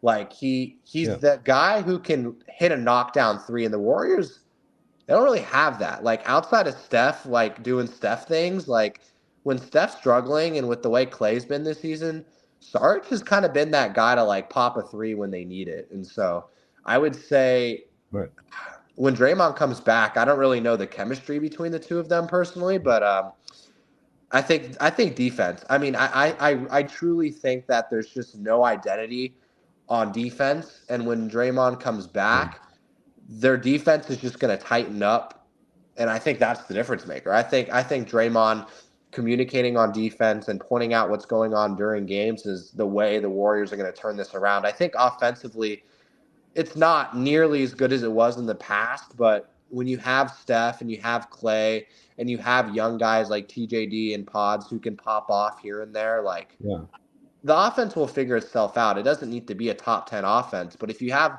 a top 15 offense and a top 15 defense and you have Steph, anything can happen. So, right. In regards to Saric, I do wonder. Well, first, like you mentioned, Klay, other teams are just guarding him so closely, without a kind of another scoring threat out there that will take that gravity away. I think Saric is often Saric and Kuminga too. I think are often the guys who are actually kind of able to score pretty well from a lot of different parts, and the defenses might leave them. So I think Saric has actually been doing really well in handling that type of role. In terms of Draymond Saric pick and roll, though, as you were saying, Austin, that chemistry with CP3 has been built up. It's through a finals run in Phoenix together. And Draymond's a little bit of a different player in terms of CP is obviously looking for that mid-range shot, as well. And that's just a different reaction. But if that's your 4-5 doing that, that might be a lot different than a 1-4 or 1-5 kind of pick and roll type deal with the other players out there on the court. So I think that's a great point and something we should take a look at. Absolutely. This is the first time here in Austin. This is Zach. Yeah, real talker like Draymond. Let's go. Thank you very much for saying such nice things about our illustrious guest here. A real talker like Draymond, man, that's high expectations, man. I do talk a lot, but I don't know if I'm as good with my words as Draymond, man. He's got a good vocabulary. Yeah, Draymond's great to listen to, man. But you're kicking ass, Austin. I'm so glad that you got your that you got to be back with the Warriors and everything. I was really upset that they let you go, man. It's been a weird ride. I'll be there 30 hours a week. I'm basically all Warriors. I'll be doing some Niner stuff. Yeah, I'll be doing some Giant stuff too. But it's been fun covering the Warriors. They're just going to every game. I mean, just a little insider info, like the food there is pretty nice, and they got soft serve ice cream, man. I'd be getting like a Pete's coffee cup. I dump some Oreos in there. Turn on the soft serve, dump some more Oreos on there, dude, and just every game, I look forward to that, dude. I'll starve myself until I get to Chase Center to eat a nice dinner. So no, it's soft serve ice cream. Yes, sir. That's the magic ingredient, huh? Yeah, no, it keeps the energy alive, man. And I mean, it's been a weird stretch of games because I mean. Before, what was it? It was before Denver. I'm trying to think, but there's the stretch where, I mean, they played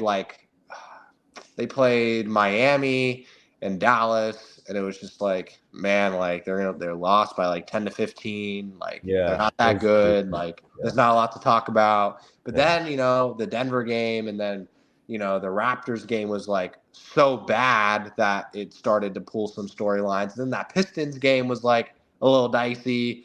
So Yeah. it's been an interesting, you know, kind of stretch, and this next homestand to end the month is going to be like very telling. I mean, I think Draymond probably comes back for that homestand. I think one of the first games is against Sacramento, which will be great, very interesting. Yeah, like 25th or something like that. So that will be fun. And yeah, I mean, it's exciting to kind of see. It's going to make or break in these next 2 to 3 weeks. That's kind of the consensus around, you know, the media and all the journalists and everything like that, is like, trade deadline's coming up, Draymond's coming back, Clay's off and on, Steph's struggling, you know, Pods is sitting on the bench after the game for a long period of time. Everyone was going at him for that, and like, Warriors fans they're a little unhappy right now. That's kind of the vibe. I mean, all of the stuff that we post on Twitter that pops off is because of something negative. Is because. Oh, you know, really? Yeah, man. There's a lot of you know, Steve. When Steve Kerr said that, like, he doesn't want to roll. He doesn't want to run the pick and roll for Steph every single play and have him dribble 700 times. Like. Everyone just quote tweeted, it was like, fire Steve Kerr, like, get him out of here. And that's how we get our engagement. But that's what we got to post to get the numbers, is stuff that people are going to get a little dicey about. So sure. But with all that, it's kind of crazy that we're only 2 games under 500, right? Right. But That's they're not the 12th bad. seed. Oh, Like, well, that's the West, man. That's the West. I mean, God. what? Sacramento's probably like 5, and they're 3-4 games back of them. So I mean, literally, they can do anything. I mean, as long as they get into the play-in, like, they're obviously a threat. So that's all they really need to do. But, you know, if they can get that top 6 seed, like, that's obviously where they want to be. So I mean, we'll see. Yeah. But I mean, at this point, it's like, get into the play-in, get out of the play-in. You know, get into the first round of the playoffs like you did last year. And it seems like the chemistry and the camaraderie is better than last year. So anything can happen. Yeah, right. I think so. Yeah. From an outside perspective, at least. From an outside perspective, you know, we're not players, but, you know, Pods and Draymond, they all say, like, this team, they're like family. Like, they're very connected. They're very close. They're best friends. Like, winning or losing, like, they're very close. So if they just figure out their, like, I'm trying to find the word. If they just figure out their rhythm, like, game in, game out, like, they can figure it out. It keeps not happening. They have not really. They won 5 games in a row, but then they just kind of lost it. So they haven't went on a stretch of. They haven't had a good 10-game stretch where they've won like 7 to 8 out of 10 games. Right. So. Yeah. And well, the other thing we have to mention too is just the we played at least 28 clutch games, and we're 500. Yeah, that's insane. 28 or crazy more. Yeah. Yeah. So I mean, if we had won 2/3 of those instead of half, I mean, we would be. I imagine it put us close to top 4 in the West. Yeah. You know, that's not what happened. It almost feels like. Sorry to get too metaphysical or anything, but it almost feels like everybody's playing the right note, but at the wrong time. You know what I mean? Yeah, I feel it. Yeah, I can see the vision there. I mean, I think one of the weird, concerning things has just been Steph's struggles. Like, it's when he misses shots, you're like, okay with it. Like, Steph can shoot the ball from anywhere. Like, if he misses, it's like, I'll live with that. But there's just a lot of, like, turnovers and, like, weird forced shots that he's had that have been very, like, bad. I mean, the Denver game especially was just like, he shot a turnaround jumper that went off the side of the backboard, and then he, like, turned it over. And that's, like, what's going on. Like that's a big sign of like, and that's what Steve Kerr said today was like, he's carrying a huge load that's just completely unfair for him. Cause like, he's the guy, he'll continue to be the guy, but like, it's basically been Steph. And then like, sometimes you'll get like a Saric or a Pods or like a Clay game.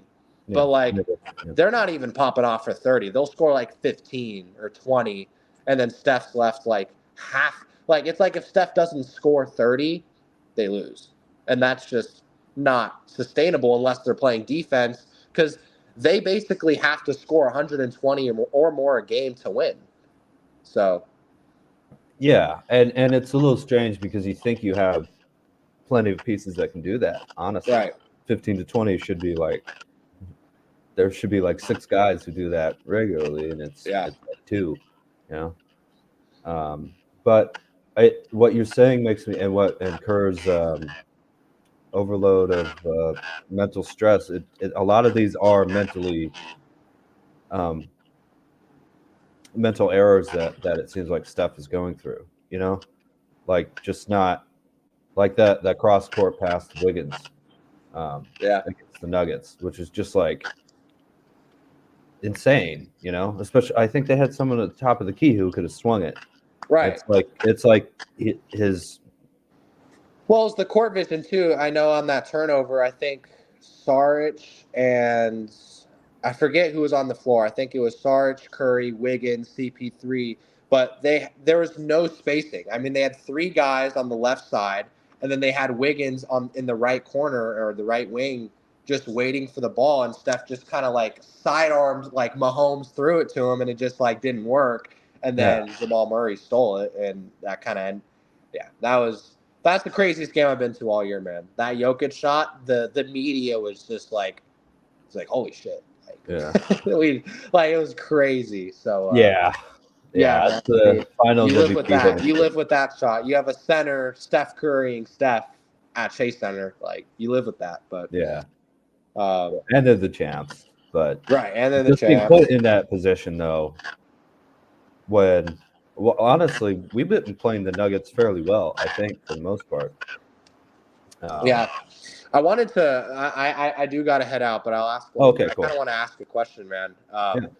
Just a lot of consensus with Bay Area media, and this can be for the chat, for the listeners too, is like Jonathan Kuminga is like the next star. He's like the guy in the future to build around.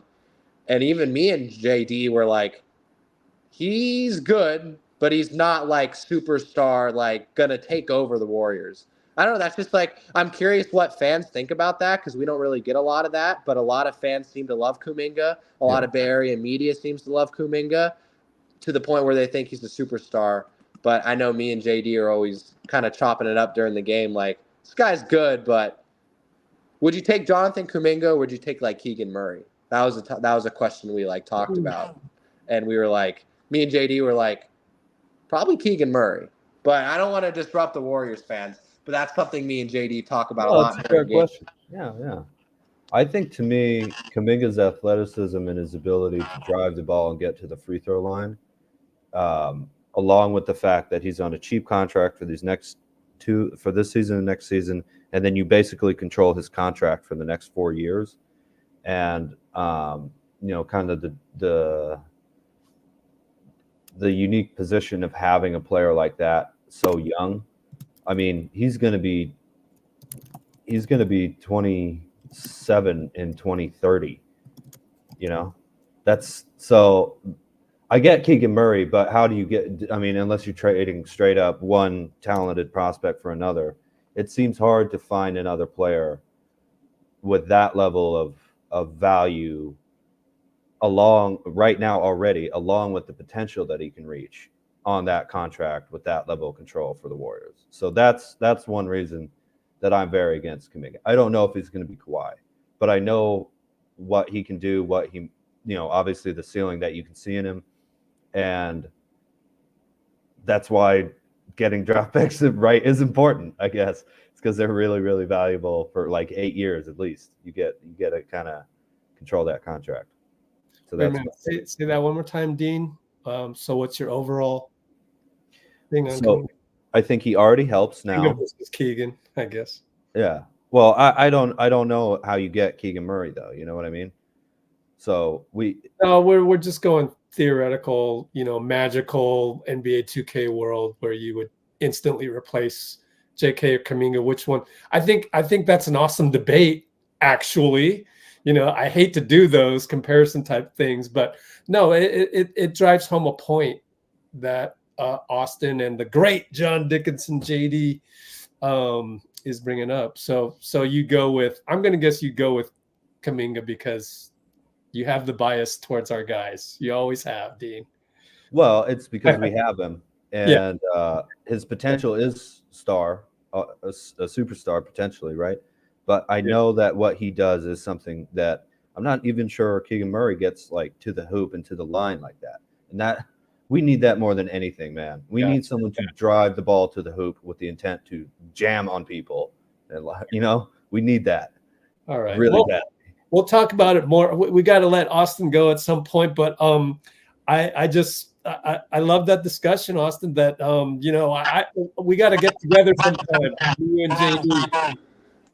I would love that, and we'll be discussing more. But now that I'm back at games for 8 hours, JD is trying to get a deal to do post games right after Warriors games, not in the studio. So things are starting to come together.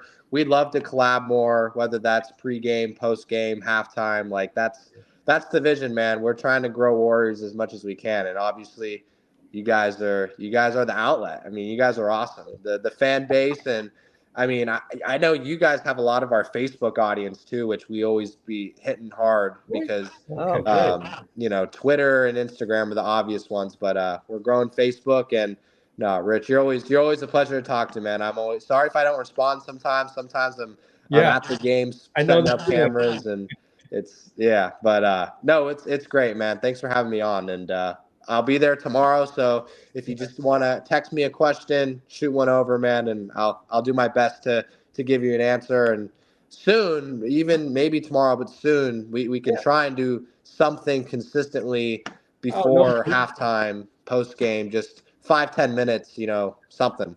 Yeah, and tell JD, because I love the Keegan versus Kuminga thing, but I want JK. I want a pet play for JK. I just don't think that the culture allows for that yet. And then we're going to talk about this after you leave. I do think it's a situation where, like Clay said, you drive it until the wheels fall off. Right. It's real hard to do it any other way in basketball. I've never seen it. You just have to.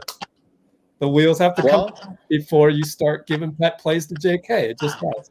Well, go ahead and talk about it. Me and JD say Keegan Murray, so not to get spicy, but Rich, you're the deciding vote there, and you guys can talk about it. But it's just fun, like you said, magic world. Plug and play. Who would you rather have? But I mean, the Kuminga hype is real, but it's just there's a lot of debate on how high it's going. I'm coming after you, JD. Keegan, babe, now. All right. And don't kill the messenger either, man. Yes. All right. We'll see you guys soon. Have a good rest of the day. Good one. Thank you, Austin. We'll keep in touch. All right. All right. Take care. Oh, man. Wow. Awesome. Well, he stayed with us for 30 minutes? Yep, 30 minutes. Yeah. Great. That's great. That's incredible. So we'll come back to the Kuminga debate because I want to get through this little Steve Kerr interview. We still got half of it to go, and a lot of it's talking about the culture and stuff. And so we'll come back. If I take a break real quick, Rich? Yeah, you can. Thank you. We'll come back to the Kuminga debate and all that. But let's just play this, see what question came up next. Right now it's pretty important. How quickly are you guys going to try to get him back? I think he looked pretty good. He definitely needs to play more basketball before he's ready to step onto an NBA floor, just for his rhythm and his time. He's always been a player who is going to make quick decisions and push the envelope, but the timing of everything matters. His skill in terms of his, handling the ball because he's pushing in transition, all that stuff really matters. And so he needs to find some rhythm here over the next week or two, and we'll see where it all goes. I know part of when he was out, it was kind of like out of sight, out of mind. Don't worry about it rotationally. But now that he's back and his return is close, how do you start to look at the dominoes that are going to go in the starting lineup, all that? And do you almost already start implementing some stuff, in anticipation? It's been the story of the season, really. Trying to find the right combinations, particularly in the starting lineup. The strength of the team, besides Steph, obviously, has been the second unit with Chris and Dario kind of anchoring that unit. Those have been our best lineups all year. But now with Chris out, obviously that jumbles not only the second unit, but the starting unit. So we have a lot to figure out for sure. With Draymond coming back less. Yeah, I didn't really have a whole lot to add to that one. So that's just how will Draymond reintegrate with the team. The interest in playing Kuminga and Wiggins together, and after the last game, are you less interested in seeing those two guys together given the results? Yeah, I mean, it's just tough. Like we know this from, Steph is such a unique player that the combinations around Steph really make a big difference. And we've been trying a lot of different things this year.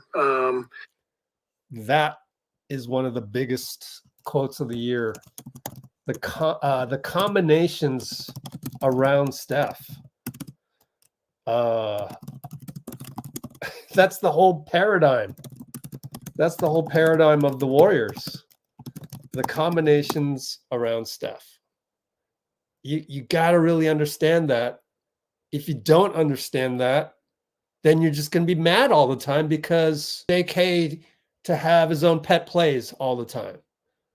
You're going to want us to trade for a big man. You're going to want, what else? Yeah, I mean, I can't really think of anything else. Really, it's just about trade for a big man or get JK the Rock type deal, right? And that's not how the culture is. I've said the last week we'd like to try that more, and it really didn't go well. Clearly, the other night. So it's tough when you're where we are in 11th place in the West. I think it's tough to continue to experiment with things that really aren't, proving to be very successful. So. Still could happen, but I'm be perfectly honest, I'm less inclined to do it now.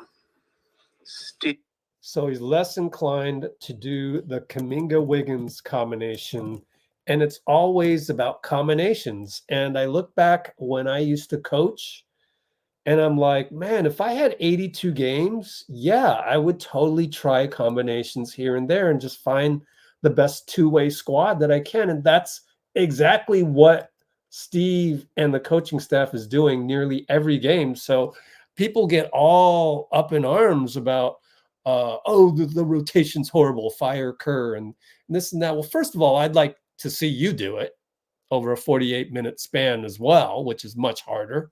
And then secondly, there's a reason they're trying these things, and they have analytics that will blow your socks off. So it's like, just everybody, like, I don't know. It goes back to the whole thing where people on social media are already upset about something. It's not necessarily the Warriors. They see something from an observer point of view during a Warriors game. They're unlike Clay's advice. They're trying to get external validation. So if the Warriors win, I will be happy. And the problem with that is that you close off the ability to learn, the ability to see perspective, the ability to have a greater understanding of things, because you're stuck in the mode of being upset about something that wasn't the Warriors before you turn on the TV.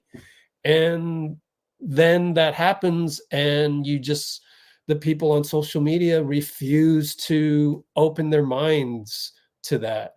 Open, you know, I like to say open their hearts to the game, to the love of basketball. They literally cannot do that. And then you get caught in that cycle where it's always the rotations are bad. And you tend to bully. You tend to do the online bullyism thing where you pick the easiest target.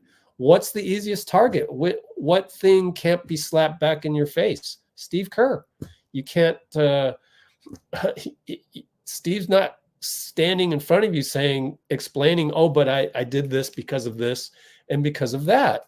And that's why there's this narrative on social media, because all this negative feeling, negative energy turns into a narrative that suddenly this guy can't coach and he needs to be fired and we need to replace him with Spoelstra or somebody like that. And by the way, we just mentioned in the comments, Eric Spoelstra, congratulations, 8 more years, 120 million. That's 15 million a year. And maybe that's why Steve didn't want to negotiate his contract yet. Look, if you're Steve Kerr, and yes, there is this kind of fear, you can live by fear, live in lack, or you can live in abundance. You can always be fearful that you won't make the playoffs. That's my dad, by the way. Sorry, Dad. You can live in abundance where you're like, oh, we got Draymond. Yep, I got my mindset. We're going to make the playoffs, because the moment I think we're not, then we don't. So you eliminate doubt that way. Isn't that what Clay recently said on the podium? So you eliminate doubt and you think positively and you'll get there. Well, Steve should bet on himself. If he knows, if his agent knows that Spoelstra is up for an extension, why don't we see how much he gets first? That will establish the market for you. And if you get to the finals, you will get at least $15 million or whatever it was. It became $15 million per year, probably for 8 or more years if you go to the finals. What basketball guy wouldn't take that? That's called betting on yourself. Same thing with Clay. I don't know a single guy. Same thing with Kuminga wanting more minutes. It's like, same thing with me wanting to beat the San Francisco Associates instead of joining them as their 8th or 9th guy and working my way up the ladder a few years. And then 5 years later, I'm the man. I'm sorry. We want to be the man sooner than later, and we want to earn it. And the old saying goes, shock the world. How many tournaments did my team sign up for? And before we walk into the gym, we go, oh, let's go shock the world. How many times were we humbled by that? Probably every single time, if I recall. Like, if we really brought our championship squad, there's no shocking to be done. We never said that after we brought a squad that had just won the championship. And maybe only one time did I repeat, like, did we ever win back-to-back championships? Usually you have to rise and fall and rise and fall. But anyways, I go back to, look, you're competitive. This is a capitalistic society, and Steve and Clay are going to bet on themselves. So then all these narratives happen, and people don't realize how basketball is, and they don't realize the actual information. So then all these narratives take place. So that brings me back to the original thing I was talking about, which is, now I can't even remember. So let's, oh, Dean's back. Let's go to the next. Do you remember what Steve just talked about? Let me just go back 5 seconds. Putting Kuminga and Wiggins together. Yeah. Less likely, right? Yeah, we're not going to do that much anymore. Yeah, less inclined. Thank you. Yeah. Any thoughts on that? As long as Kuminga gets the chance to close in the fourth and get his minutes, as long as Wiggins finds a way to get back to being Andrew Wiggins, man, because we know how good that guy can be. And like, that's that. If Wiggins turns it around, we're a title contender again. You just are. So as long as that can still happen, even if they're not playing together as much, I'm okay with that. You can go kind of offense, defense sometimes, something like that. Yeah. Let's try it. What do we have to lose?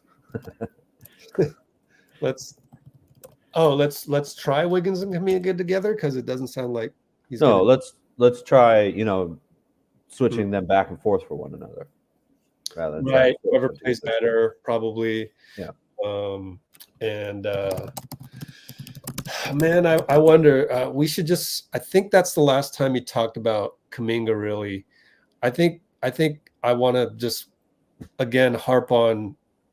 I do think under normal circumstances, you'd want to run some plays for JK when Steph and Clay ultimately either run out of gas or they get, manhandled by Toronto, whether that's Scotty Barnes doing an extra good job of shadowing Steph, and then sub me out, bring in Dennis Schroeder to be a pest with Steph. When those things happen and you don't have Draymond, being the fulcrum, kind of setting things up, doing the dribble handoffs, doing the fake dribble handoffs for the extra lane and confusing the defenses, like that wasn't going to happen against the Raptors without Draymond. But credit the Raptors. They had the right game plan. Yeah. And so if Draymond had retired, then I'd probably really be wondering, why don't we go with JK pet plays? But since Draymond's back, the whole paradigm is to get Steph open, and with the asterisks, also Clay, with all the gravity that's happening, and then to run the motion offensive we've been running for years. Yeah, and the thing is that now we're really talking about this. Is I've never seen in basketball at any level where even past dynasties in the NBA, where you don't just keep doing what got you there until the wheels fall off. And so that's why this is basically where I'm at odds with my dad, because he wants Steve Kerr to change.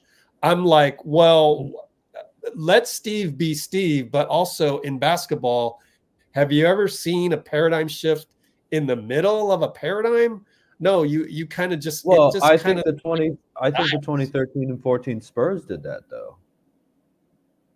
Okay, let's talk about that. They changed towards a more Kawhi and Tony Parker. And in 2013, they lost to the Heat. Yeah, they almost won that. They were 30 seconds away from winning that, and then they really played. It wasn't really player motion, but like incredible ball motion offense in 2014, and the Warriors kind of took off with the motion offense after 2013. That. So 2013 it was post up Timmy. 2014 it was motion offense.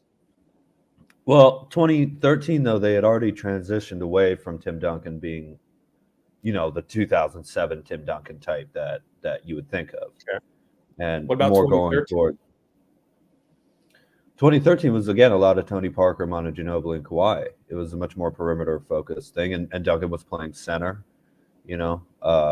So when did they switch? Somewhere between 2007 and 2013. 2012, which is the beginning of 2013. Yeah, right, exactly. So that's the point. That's my point. Is that what was their record between 2007? When was the last?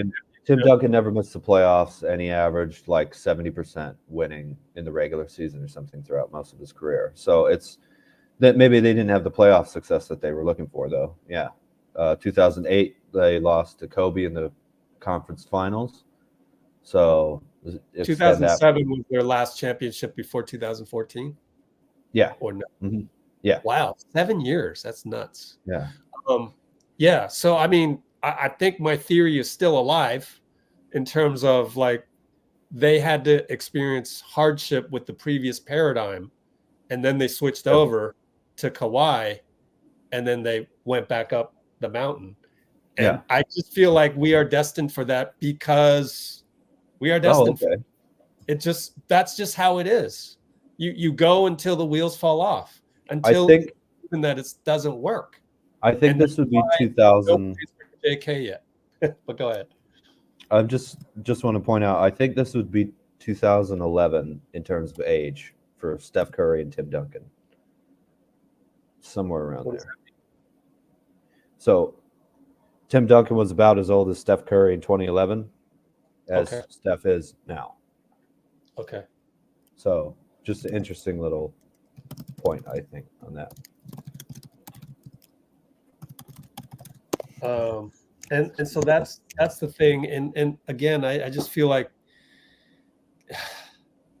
it's at least two things. It's one, accepting Steve, and it's not just Steve, it's the whole culture. Starting with Joe Lacob too. He's got buy-in on this whole get the ball to Steph, don't run Steph 700 times dribbling. No, yeah. It's pick and roll. And yet Austin is here telling us that they get the most hate when Steve goes up there and says, I'm not going to go pick and roll 50 times a game, 700 dribbles. And people get mad about that. And it's like, guys, I mean, at what point do you stop being mad and you accept somebody for who they are? How long were you mad at Steph for his turnovers until the point you realize that that's part of him? How long were you mad at Draymond's technicals before, this suspension and which kind of lets you go? So it's like, it's really the psychology of man more than the Warriors and everything. That's kind of what I'm getting. Yeah. So unfortunately, yeah. So that's what I've learned, and that I feel like I had to be in the right frame of mind rather than to be like every game. Come on, Steve, you gotta run JK in some sets, over and over and over. I wasn't in that state of stress or survival, so I was able to be open to and I want it to be that way. I want my relationship with Steve, however distant it is right now, I still want it to be as if he was in the room. And that's what this channel is all about, right? Yeah, thank you. Yeah. They're talking about these people as if they're there with you, right in front of you. Yeah. And that makes you really feel like part of the team. Not only that, but because it makes you feel like part of the team, it's that extra special bond. You get to feel the same bond that the Warriors feel. And they keep saying that on the podium, like, oh yeah, we love coming to work together and everything. It's just not showing as a result in the win-loss column. Yeah. And that's a great accomplishment based on where we were at chemistry-wise last year. It just was. Yeah. In regards to the pick and roll thing, Steph is like the greatest off-ball player ever. And running pick and roll constantly is what you do in the playoffs. Mm-hmm. Do you guys really want to drive a 30, almost 6-year-old Steph Curry into the ground to run pick and roll constantly? Well, we have to do it to make the playoffs. I don't think so. No, we can make the offense that's been working work. We just, it's not really on Steph, is it? For the most part, yeah, the turnovers, but everybody else, I mean, we've seen Clay get a lot better. BP and TJD are revelations, but the rest of this team can really, pick up, I think, those pieces. And as I was saying to Austin, it feels like we're like an orchestra that all has the right notes in front of us. We're all playing at a different time, at a different, slightly different analogy. I missed that earlier, but yeah, that's great. Oh, thank you. Yeah, because it feels like they are all playing the right notes. It's just like, hey, wait a minute, you're 30 seconds ahead of me, man, or you're 10 seconds behind, or whatever, And Yeah, I don't think Steph just having the ball in his hands all the time is really the answer either. Sorry, I don't. I think, I mean, I guess in a regular season sense that does work, but by the time the playoffs come around, you don't want to keep doing that because high usage, guards running pick and roll constantly is not a winning formula. Just to let you know, in the playoffs, it doesn't work. Too at that. That really wears him down. Yeah. I mean, Luka's 6'7" and 235 or something like that, and yeah, he can handle the beating, and he's been doing that for years and years and years. Yeah, LeBron wasn't doing that at Davidson, so so he's not, his body isn't really built for that, and so there's that too. But let's credit some of these commenters as we catch up, and then we'll finish off the Steve Kerr one. Let's read these off one by one. Go ahead, Dean. Zap says, but it's part of their culture to inject changes that are not in line or normal to them will indeed be a paradigm shift and go away as well from their identity. Yeah, I think that's something Rich has been saying for a long time. Although it's also there is a silver lining to not being in the best record position. I think the Jazz passed us. For yikes. Yeah. The Jazz have been playing well though. Games under 500. I think they're one under 500 now. But the cool thing is we still have a lot of talent. I think we have great chemistry.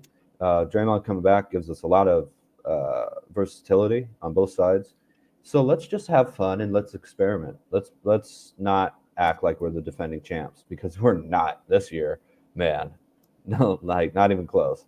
So a little bit more experimentation, I think, could be a lot of fun, But that's going to come along with inconsistent minutes. And if you're complaining about that, then we can't experiment. So bluntly, let's just see what works, and forget pedigree, forget all that for now, I mean, we're only talking till next month, right? It's January 9th, almost 10th here. It's only till February 8th that we're thinking about this, right? Because that's the trade deadline and decisions, as we've heard from Bob Myers, from Mike Dunleavy Jr., the 15 to 20 games thing, and Steve Kerr talking about, we've been evaluating that for years, and also we've done plenty of evaluations. That's all we're talking about here. It's just this next month of basketball. Put it all aside and just let's see what we can do if we get a little out there too, just try different things and have a really experimental vibe. I would love to see that. Great question. Want to credit Ladarius. Welcome. Yep. Good to have you on here. Talked about how Steve, they don't understand how tired out Steph gets, and you literally saw that against the Lakers and the Kings, and the Kings, and yeah, we had to go pick and roll against the Kings at some point, but it was pick and roll with Draymond, and he's awesome at that. Havoc is back with us. People seem to forget that Steph, Clay, Draymond earned us 4 rings. That goes back to the whole perspective thing and just why. And maybe people on social media just focusing on results too much. Let's thank everybody for the comments. Zambi with the funny will argue with Steve when they don't have any coaching experience. I know, right? Again, well, that's okay. You have to do that to get that experience. Just be a little more respectful, Ask questions and don't scream. At least publicly. Yeah. What else do we have? Dean's like, I'm hoping JK would be like a Kawhi transition. Man, he's got the potential. Put him in the same. That Kawhi is just whoa. But it's just he's such a athletic marvel that it's not out of reach to do that. Nice touch on the jumper, some post-up footwork, some dribbling skills, pretty good passer. You get better on defense. Rebounding is fine, I think, at this point. Yeah, I'm really excited about JK. And I love that he's an international player. It's so cool. Ooh, It's that's so cool. It's a great thing, you know? I got to type that in there. Thank you. Dean loves how he's an international player. Yep. All right, let's move ahead. But I really appreciate all the comments, guys, because when was the last time you saw something on social media where you could type in your support for Steve and not be bullied for that? Yeah. Get your head bitten off. You idiot. No, my opinion's right. Yours wrong. Oh, we got Darko, the coach of the Raptors, went off on the refs tonight. Yeah. Oh, did he? Oh, the Lakers won by 1. Is that it? Yeah. Mm. Yeah. And then Zambi adds that Yeah. they made a bad decision. There's a reason. And sometimes they just make a mistake. Yeah, right. Like the Yeah, sure. Steph throwing the ball, trying to get it to Wiggins. Wiggins didn't cut. Maybe if he cut 0.5 seconds before that, there would have been a better angle, et cetera, et cetera. Man, if we've seen a couple mistakes here, everyone's going to make them. We've seen them a lot with the veterans this year. Michael Jordan went to go play baseball. Bill Russell, in a very important Eastern Conference Finals game, threw the ball off of a wire that was hanging off the basket. And Havlicek had to steal the ball to prevent them from prevent the Pistons from getting a shot. And Steph Curry's thrown the ball away. Coaches make mistakes. Mm-hmm. You know, Larry Bird, right? You mean Larry Bird, not Havlicek, against the Pistons? No. Russell threw the ball off the wire against the. Did I say Pistons? I meant Sixers. Yeah. Okay. Yeah, against the Sixers, and turned the ball over to the Pistons, to the Sixers with a chance to score, and Havlicek stole the ball on the inbound and ran the clock out. But everybody makes mistakes. I mean, throwing the ball off the wire, and that's a real mistake, in such a big moment. And Russell won 11 rings, so mistakes and also just things that were wrong decisions. Like basketball, it's not just every sport. Basketball accentuates that because you can't win a game 2-0. You can't. It's not going to happen. You're going to have to keep actually scoring and defending the whole game through, and that's what Cholo said that here. What Zambi's saying is that there's always a reason behind it that you have to try and figure out. Even if it didn't work, try to figure out why they went with it.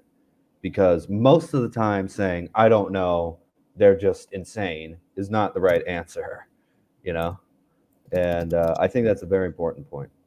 Cholo, sorry, he had this other comment up in here. When pick and roll versus Lakers because Clay went cold.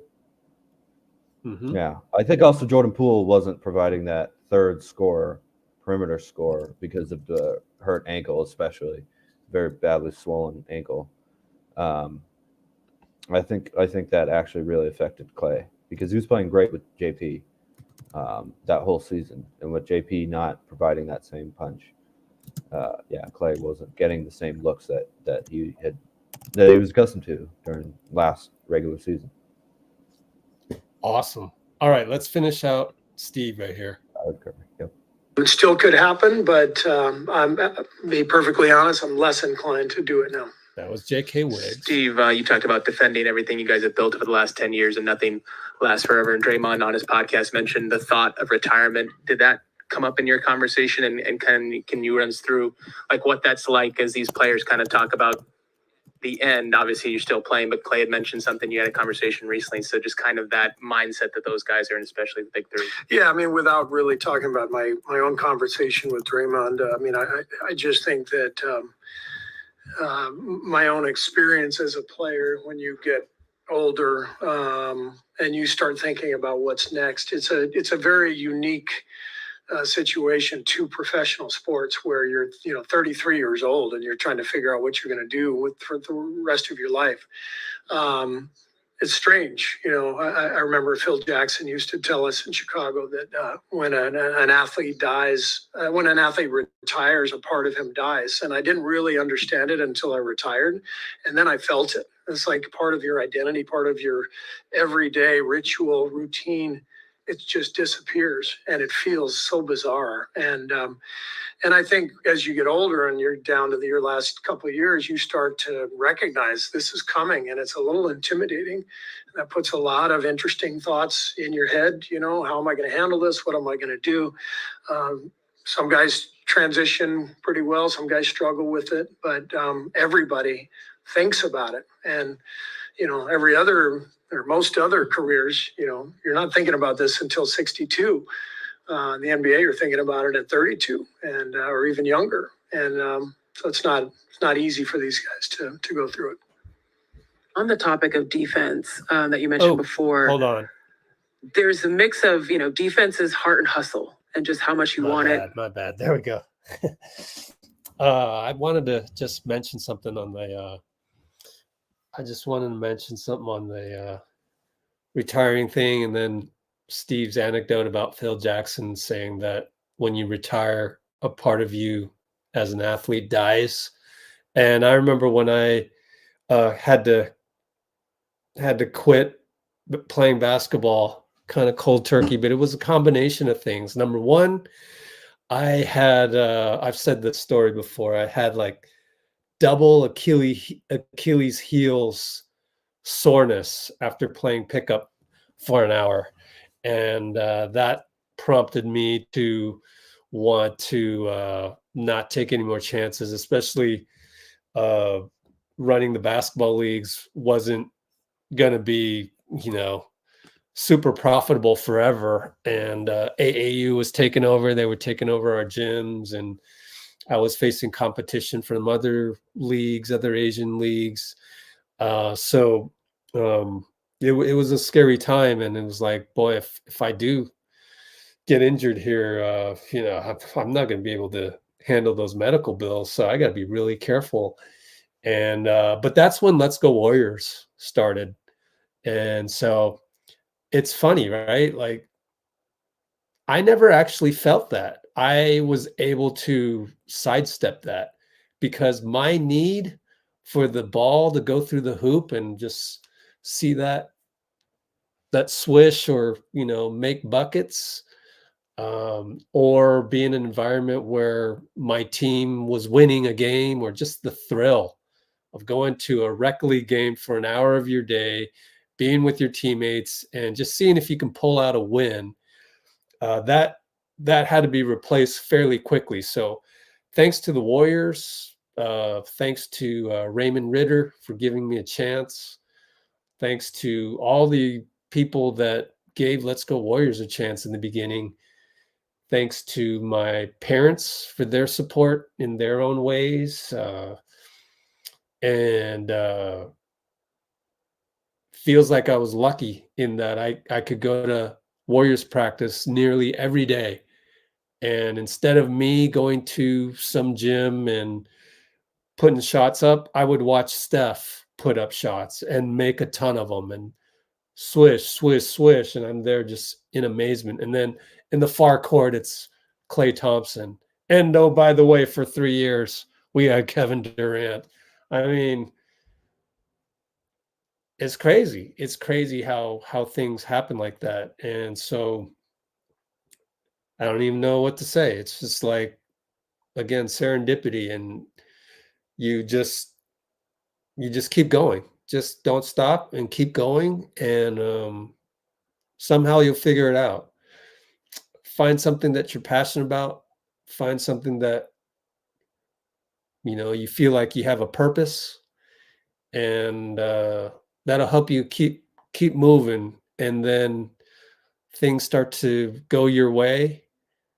Just be grateful for it, and you'll see more and more things go your way that you should be grateful for. And it became like a life lesson. So somehow I would love to have this discussion with Steve Kerr someday. Remember the time you said you gave the on Draymond's coming back interview, and you gave the example of Phil Jackson. I'd love to tell you my story, which is I lucked out, and it was because of you guys, which is crazy. And here we are. And now Let's Go Warriors has evolved probably several iterations if I really wanted to go back and analyze it to death. But here we are, and we're enjoying, you know, there's 51 concurrents, but oh, how many likes we got? But you know, it's 51 people that we get each other.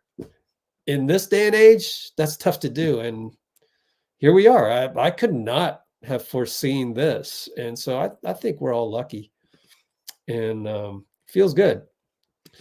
Let me do a refresh. Let's see how many likes we got. 42 likes. Let's get 5 more likes.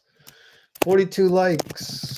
Can we get, let's go 10. 10 more likes, please. Hit the like button. All right. Some people are calling in tonight. Thank you, Zap. Yeah, Dean. Appreciate you all. What other comments did I miss? Oh, we got the Lakers Raptors recap. Right. We should talk about how the suspension, how we would judge it or rank it. But let's finish this up, because this question by Zena is fantastic. So schemes, zones versus man at certain times, certain people having certain matchups. I'm curious, at the NBA level, these are professionals. They're the best of the best in the world. How much as a coach can you really improve upon defense, you know, versus just telling someone want it more than the other person on the other side of the ball? In a practice, you know, what goes into trying to improve defense? Yeah. No, it's a good point. I think, you know, what we talk about is there's urgency and there's awareness, and you better have one. If you don't have either, you're in huge trouble. We didn't have either the other night. There was no urgency and no awareness for the first 6 minutes of the game, and it was embarrassing. You know, they had the cross match with Scotty Barnes. He's running ahead of the play, and he's got Steph. You know, after the first time, it's like, okay, we got to adapt. And yet, you know, at that point, everybody should be sprinting back, bump him out of there. But 5 more possessions where they just throw it over the top. And so there was no urgency and no awareness. And that led to the performance where for the first time that in 10 years, we got booed off the floor. We deserved it. So there has to be urgency, number one. Forget the scheme. Scheme doesn't matter. If you have urgency, then you can at least be competitive. The awareness is part of it too. That's feel. That's, you know, different players have a different level of awareness. But what you want is urgency and awareness, and then the scheme will impact things from there.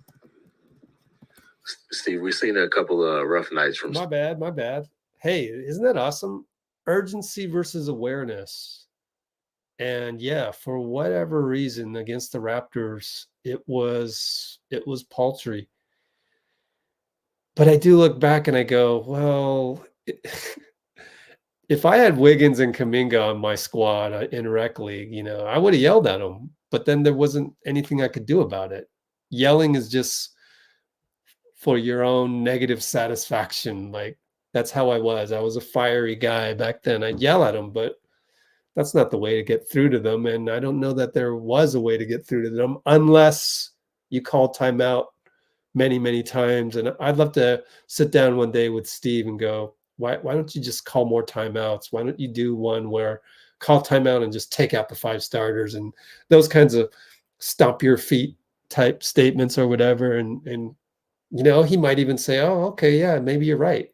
Maybe I should use all 7 timeouts or whatever. Maybe I should look at old tape of Popovich. Can you send me some tape of Popovich and how he did all that stuff? I don't know. But I'm just saying Wiggins doesn't really have the personality to kind of go, oh, damn you, Scotty Barnes, I'm going to show you next time down, or Kuminga doesn't have the wherewithal of that. His what's the word? Acumen, experience isn't quite there yet to kind of do the Draymond thing, which is what? Scotty Barnes is picking on Steph? No, I will not have that. If anything, I'm going to hard foul him with making sure it's not a flagrant next time down, and just send a message not only to Scotty, but again, within the boundaries, the confines of the game, because he has gone a little too far this year. Okay. And we can talk about the theories on that. But yeah, Draymond had to make that mental adjustment, how to get away from the game a little bit, make that mental adjustment. But yeah, somebody do something within the rules. I just don't think we had the personnel there. I guess we had Chris Paul for a little bit, right? No, we didn't, because that's why we started Wiggs and JK. We just didn't have the personnel against the Raptors. One of those days, and Steve mentioned that as well. It was one of those days where we just didn't bring it. But I don't think you had the personnel that day. And if you had to do it all over again, you probably want Podziemski to play a lot of minutes on a night like that when you are kind of lacking some toughness. But hindsight's 2020, and you always learn. This is the other thing I wanted to add to the whole overarching theme of you go with this culture until the wheels fall off. So we're not running any plays for Kuminga. That's not how we do it. We get Steph and Clay open through Draymond. The other thing, now I'm losing my train of thought, but all right, we'll just keep going because I completely lost my train of thought. It'll come back to me. But now we're going to get asked about Steph's slump by Marcus Thompson. And, he's had a few more of those than he's probably used to. What do you think it is? Do you think it's fatigue, how the defense is guarding him, or what do you think is going on? I think it's a combination of the above. I think there's a little fatigue. It's a long season. Usually, every year he has a couple, spells where, he's not on his game, and that's just natural for any player. But I think we've thrown a ton on his shoulders. The burden that Steph Curry has on him for this franchise is unfair. The Draymond suspension, Draymond is the vocal leader of the team, obviously, right? He and Steph have kind of been, co-captaining the leadership with our group for a decade. So without Draymond here, that adds a lot more to Steph's plate. We're trying to integrate, a lot of young players. Steph has a very unique style. It's the play after the play that matters with Steph. And we've put him in some combinations where the play after the play isn't happening. And that's frustrating for him. He's not James Harden or Luka. We're not going to just run high pick and roll and spread the floor and he's going to dribble 700 times. That's not his game. So he has to thrive off the ball just as well as he does on the ball. And, frankly, we've had some combinations out there that don't recognize that as well as certain combinations. So when you mix in that and some of the other guys struggling, whatever, and occasional turmoil, that's a lot. And, this guy has carried our torch for over a decade. And everything we built is really based on him. And so we're putting too much on his plate right now. Everything is based on Steph. Did you hear that? That right there was one of the most, informative question and answers. Also the one right before that. Zena Keita's question and Kerr's urgency versus awareness response, I think, was really awesome. Just because if you don't get the fundamentals right, nothing else is really going to work. And you have to be both urgent and aware of what's going on in the court at all times, or sit down. That's why you go to the bench, right? You can have the energy to be urgent, and you can kind of refocus and become more aware. And I think that's a huge thing. What did Kerr just answer? Marcus Thompson asked about Steph kind of having a slump lately, and Steve led off by saying the burden on Steph is unfair. He's carrying the franchise after Draymond got suspended the first time, ejected out of a few games, and then suspended another time. Yeah. So kind of not just going to roll pick and roll. Yeah. Yeah. Shifting that and then explaining that, yeah, we're not going to run them in pick and roll and dribble 700 times. Yeah. I mean, you want to ask Michael Jordan to play like Klay Thompson, even though Michael Jordan's such a great player, you know? You want to ask him to, just run off screens and shoot threes and, you know, space out. Like, you need to play to your best player's strengths, especially your best player, you know, if not everybody on the team. Yep. In terms of the burden, as I mentioned to Austin, I think you probably heard me say this, Rich, but I'll just repeat it. You can see the mental exhaustion that Steph is dealing with right now, alongside the chaos of the rotations and the roster, which, you know, that's just the burden that you have being the best on your team. But it's also something where, like, okay, we need to help Steph not carry that much of a burden. And obviously Draymond coming back, you know, if he says what if he does what he says he's going to do, that will be huge. But yeah, Steph, that you can just see the mental weight of carrying the Warriors. And yet, like, maybe don't care about it while you're playing. Just have fun. I think that'll really help. Relax on the pressure and everything, like everybody on this team, you know, and just have fun playing basketball. Because I think the spirits are great, but the pressure is more than it needs to be. And I understand why. It's because of Steph Curry and all the banners and all that. But I love watching this team just have fun, you know, play loose and free. That's part of that lessening of the pressure.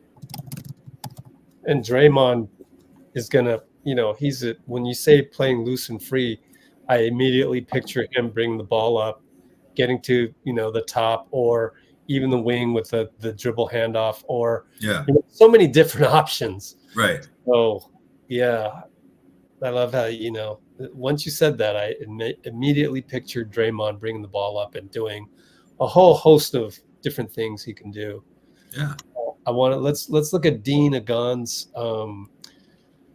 question about maybe we should get JK to say, hey, Steve, how can I be like maybe Jordan Poole and stuff? And we know that JK can talk to Steve and has talked to Steve, got an open door policy and all that. Yeah. But my response to that would be, well, I think JP was, you know, for a time he was promoted basically to Splash Brother because Steph was out. Before that, Klay was out, all the way until Klay Day, by the way. But it's 12. Oh yeah. Night. So it's technically the day after Klay Day, but we did all this. We did all this podcast with Klay Day, so it's all good. Yeah. So I think JP got to play the role of a Splash Brother, and he earned it, man. Yeah, he played great. So yeah. All right. Real quick. Real quick. I kind of like the nerves of JK to, you know, to demand that he plays, because we've won a lot when he has played well, and I don't see any of that tension out there on the court with the other players. So I really appreciate the fact that JK, can say that type of thing, and it doesn't affect his relationship with his teammates. And I believe in him, man. I really, I think I'm coming more and more to that conclusion this year, that I just believe in JK. I think he should play. I really like him. He's going to really help. I really believe that. Yeah. It's dynamics too. What if Wiggins plays better? And the other thing that I haven't harped on much, I wrote about, but I guess maybe not a lot of people have read that part, is I wonder, and I'm grossly speculating, I just wonder if Wiggs is going through something that's still related to his dad, and Steve has, an extra level of compassion for that because it's Wiggins' dad. We all know that Steve went through his own dad trauma. And so of course, that's why maybe Wiggs gets a little bit extra rope than everybody wants. Not to mention that, maybe Steve has always, even without the parallel of the dads, maybe Steve would have given Wiggs extra opportunities anyway, or hyped up Wiggs a little extra. He has his priorities right, though. I mean, upset due to a dangerous, due to intense, whatever happened with his dad, versus we need you to score 20 points a night. I mean, you can't think about that. Really, say that to yourself. Taking it too easy on him. Well, it's Wiggins' responsibility to show up every night with the same intensity that he showed up with in the finals. That's Andrew Wiggins' responsibility. But to attack being sensitive to the fact that whether he's playing well or not, there could be something going on still, or something lingering from then, I think that's just treating him like he's a video game character, really, as you always say, Rich. And Dean Agon is following up with I think the sooner we get an option than Steph and Clay. Well, the sooner we get an option other than Steph and Clay, the better we get. Again, I go back to the wheels falling off thing. First of all, there's also Draymond, so there's really three legs to the stool. There's 3 out of 5 guys involved, and that's different. So, it's not the Phoenix Suns where they're still figuring it out.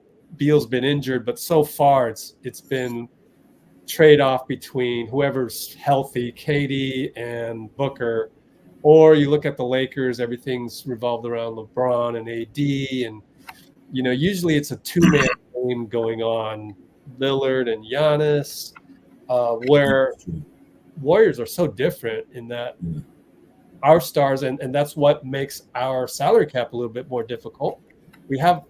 It's 3 legs to the stool. It's the Trinity. Yeah, so it's a little bit more complicated. I'm trying to think of another team other than the Celtics, because even Murray and Jokic are obviously the two, the two poles. Heat, maybe, because they do it, but that's really Jimmy Butler, and then Adebayo, kind of, Well, there's Sacramento too, right? That's Fox and Sabonis. Fox and Sabonis, yeah. But they do run the split action off of Sabonis, so there's a little bit, and whoever the third shooter might be, whether it's Keegan or Kevin Huerter. Right. But for the most part. But we have 3 primary decision makers, right? Steph, Clay, and Draymond, and Chris Paul, might I add. Well, that would be second unit. Yeah. was healthy. Yeah, But it'd be CP and Saric kind of do pick and roll because that's what CP is good at. Saric isn't really a decision maker in that sense. Right. You know, more of a play finisher, I would say. Yeah. So that's good. And then again with Dean again. No, just kidding. But no, with Dean bringing this up, and sorry for Chambers over here flickering like crazy. Yeah, I don't know what's going on. Help me, Obi-Wan Kenobi. You're my only hope. No, you're flickering like a Star Wars hologram. Oh, cool. That's good. The last thing I wanted to say and repeat to Dean is that in terms of the option other than Steph, I totally agree with you. I just don't know that it's realistic anymore to think that way this season, as long as the Trinity is still, alive and kicking type deal, because don't underestimate how little practice the Warriors get. So it's hard to just go, okay, let's have a practice where we're doing all these plays for JK just in case the Splash Brothers get manhandled and things like that. It's just going to have to maybe happen during a 7-game series in the playoffs if they really need to adjust. But that's where we go back to the paradigm shift. I just kind of, unfortunately, I feel like, the wheels have to fall off first. And then you add the JK. Oh, yeah, JK is, season you reevaluate and what did we do wrong? Let's say we don't make it to the finals, or even if we lose the finals in the off season, you're like, okay, we must reassess. You reassess everything. Oh, the tape shows, the analytics show. Anytime we run Kuminga in the, I don't know, something Kuminga, and then they change it. But it's like we literally have to fail to. But what is the wheels falling off though? Because to me, I feel like this is a great time to say the wheels have kind of fallen off a little bit. No, you can't do that because Draymond hasn't been playing. But Draymond got suspended. You know what I mean? No, that doesn't count as a wheels falling off. Okay, what would it be then? Losing the finals is not the wheels falling off to me either. If we made it back to the finals, that's great. Losing any time before that. In the conference finals, it'd still be the wheels falling off? Well, you'd have to reassess. You have no choice. I'd say second round again, a second round loss again, but moving forward. Dunleavy isn't making a chart and going, okay, it's the feeling of losing and failing. It's that feeling, whatever it may be. I don't know that there's a precise, second round this or how many games, 6 games in the Western Conference Final. No, it's just that feeling that you failed and you better change something versus you failed and maybe you can keep the same thing. But I felt that last year, Well, we failed and Steph said we don't have a curveball. We don't have a changeup. Right. So I had to go and get the changeup, which was Chris Paul's second unit. But that's just my theory. My theory is that we're going to have to fail before JK is considered part of the pillar of the franchise. I don't know if that's exactly what I'm arguing for as a pillar of the franchise yet, because he still has to be a regular starter going into the playoffs for anything like that to be on the table. So that's not really what I was trying to say, but just to try something new, I feel like this is a good time to start acting like the wheels have already fallen off and going from there. There we go again. It's like it's honestly like talking to my dad, but a more reasonable person. He demands that you act this way. Steve acts that way to change. I'm at a point where it's like Steph Curry's turnovers. This is just how it is. So and it's hard to explain. So we just have to repeat it over and over again and just try and use different words and talk about this over and over again. I know what you're saying. And if I was on the coaching staff, I probably want to do it. But something tells me that they're unable to do that, whether it's the frequency of practice, whether it's something else, where they're so ingrained.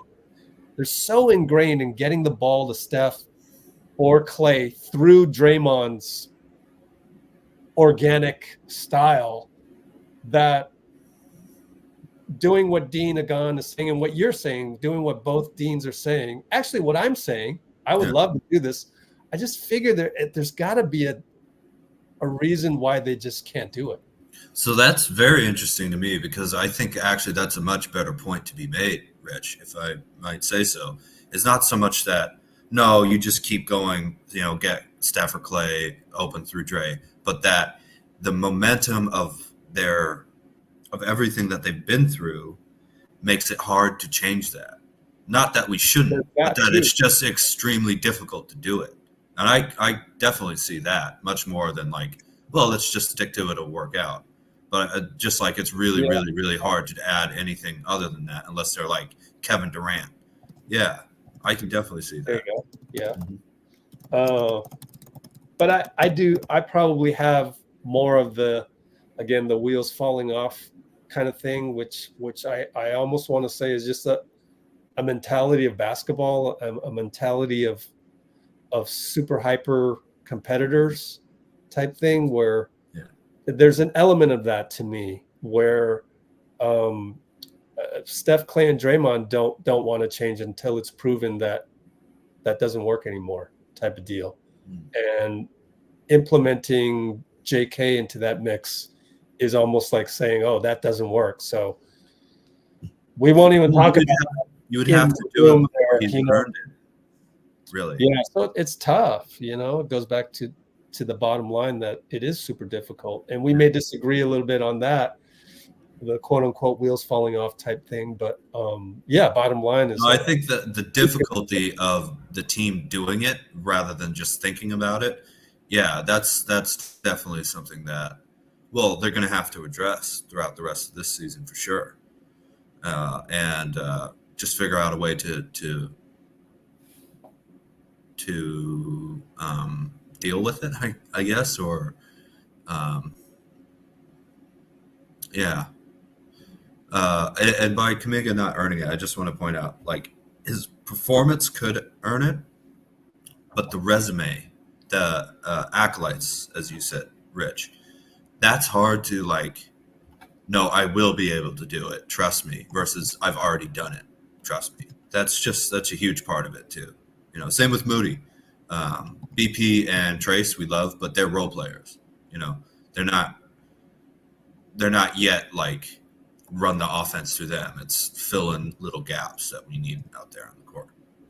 So, but thank God we have this problem, man, because there's something like the Suns. You're talking about Beal, Booker, KD, Nurkic, and then a bunch of like vet minimum signings who might be playing really well. I don't follow them that much, but they don't have like, what do we do with BP and Moody and Chris Paul and Kuminga like coming off the bench? So that's why I'm so stupidly optimistic in some people's view, I'm sure. It's like, dude, look at the problems. Right. Yeah. Oh, we need to try and get JK, who's averaging like 21 points per 36 minutes, more shot. It's like, oh, that's good. That's a good problem to have, man. And may we I only add, have 4 players. might I add, we're never going to get Shams tweeting out that he has 6 sources in our locker room that say that Steve's rotations suck, right? That's the Lakers. Well, God forbid. Yeah. Unfortunately for them. Why don't we finish out? Well, LA's always got all the drama. You know that. Yeah, there's good and bad. So this is the bad, but the good is every free agent still wants to play there. Oh, God, yeah. Yeah. All right, last question. All right. Maybe last 2 questions. Just I want to ask about Wiggins. The numbers. Just kind of just where are you at on how he's playing right now and what Yeah. you can do to utilize him better, or whatever. I don't have the exact numbers, but if you remove the last two games, the Detroit and the who did we play? Detroit and Toronto. You remove those. If you look over the past maybe 15 games or so, Wiggs' numbers are good. He's shooting over 40% during that block. He's looked better to me. He's looked more active. He's definitely practiced better. Looks livelier, bouncier. So I'm going to flush the last two games down the toilet, as we all should, myself included. None of us, did much of anything to be worthy of remembering. So we're going to flush those two down.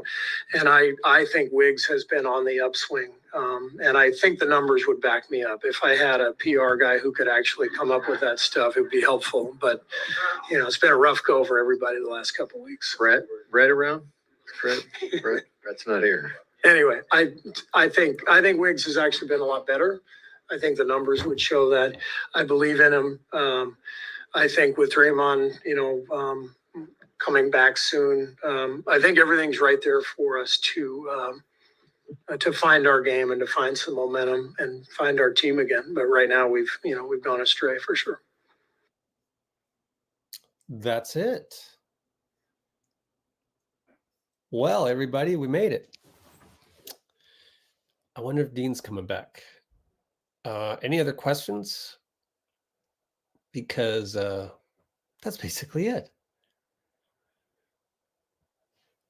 Sack is having the same problem with Matt Barnes. Oh, really? Like, can you expound on that? Sack is having the same problem. So Matt Barnes is saying things about unrest in the locker room? Huh. Who's saying that? Please expound. Oh, Cholo? Yeah. We're looking into it.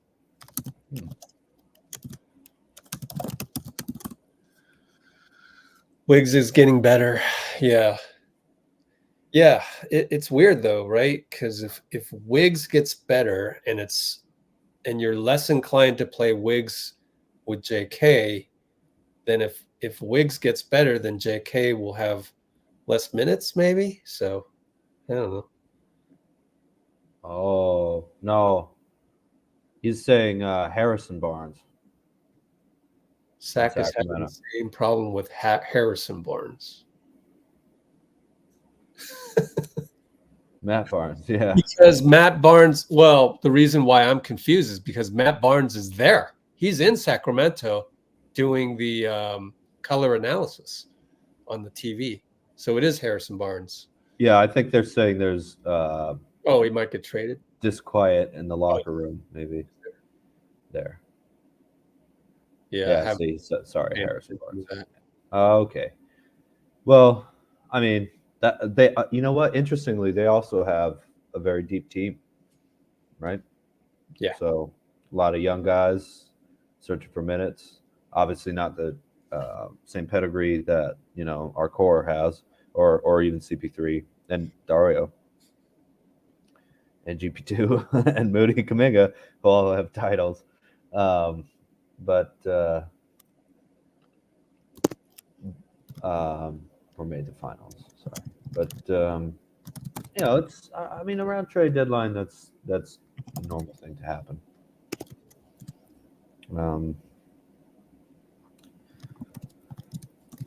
Yeah, that was a great. That was a great press conference by Kerr. I really appreciated it a lot.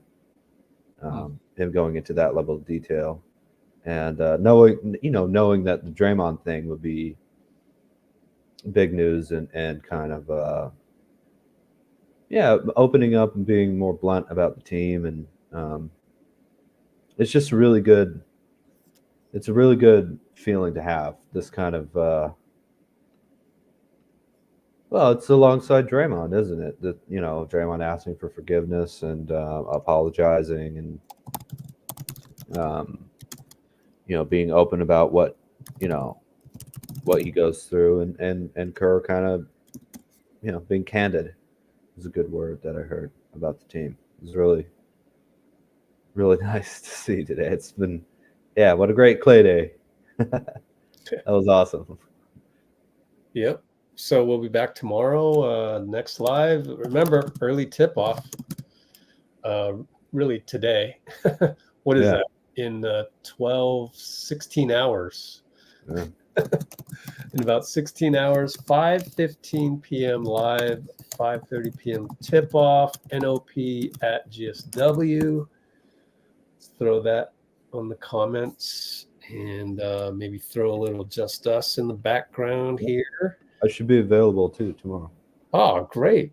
Yeah. Do you think you'll be able to be on the whole time, or is your is your stream for the game going to be? Stream's almost certainly going to be slow. Yeah. Okay. But I can go for the post game for as long as you want. Awesome. Cool. Let's queue up the Just Us right Events. here. Oh wow, HB 0 points in 14. Wow, he must be just missing shots. Sure. Let's take that ad and let's find where they huddle up. There's a good close-up of Draymond and Otto Porter. Hey. Here. Congrats, Otto. Yep. Oh, wait a minute. Before we do that, we've got to look at Podziemski's full court. Oh, Awesomeness. that's right. And let By me the check way- and see if I got any more news on that. Yeah, go ahead. Only on Let's Go Warriors will we take a 20-minute Steve Kerr press conference and turn it into almost 3 hours of Jeez. analysis and obviously Austin Scott coming on and just Yeah. great time. So please splash the like button on your way out. Here's Podziemski. Let's put it right here. What's up, Dunleavy? BP2 here. If I make this shot, you got to be in your seat. Oh, wait. Sorry. Oops. 30 January 10th against the New Orleans Pelicans. There we go. Oh, yes! That's like, are you kidding me?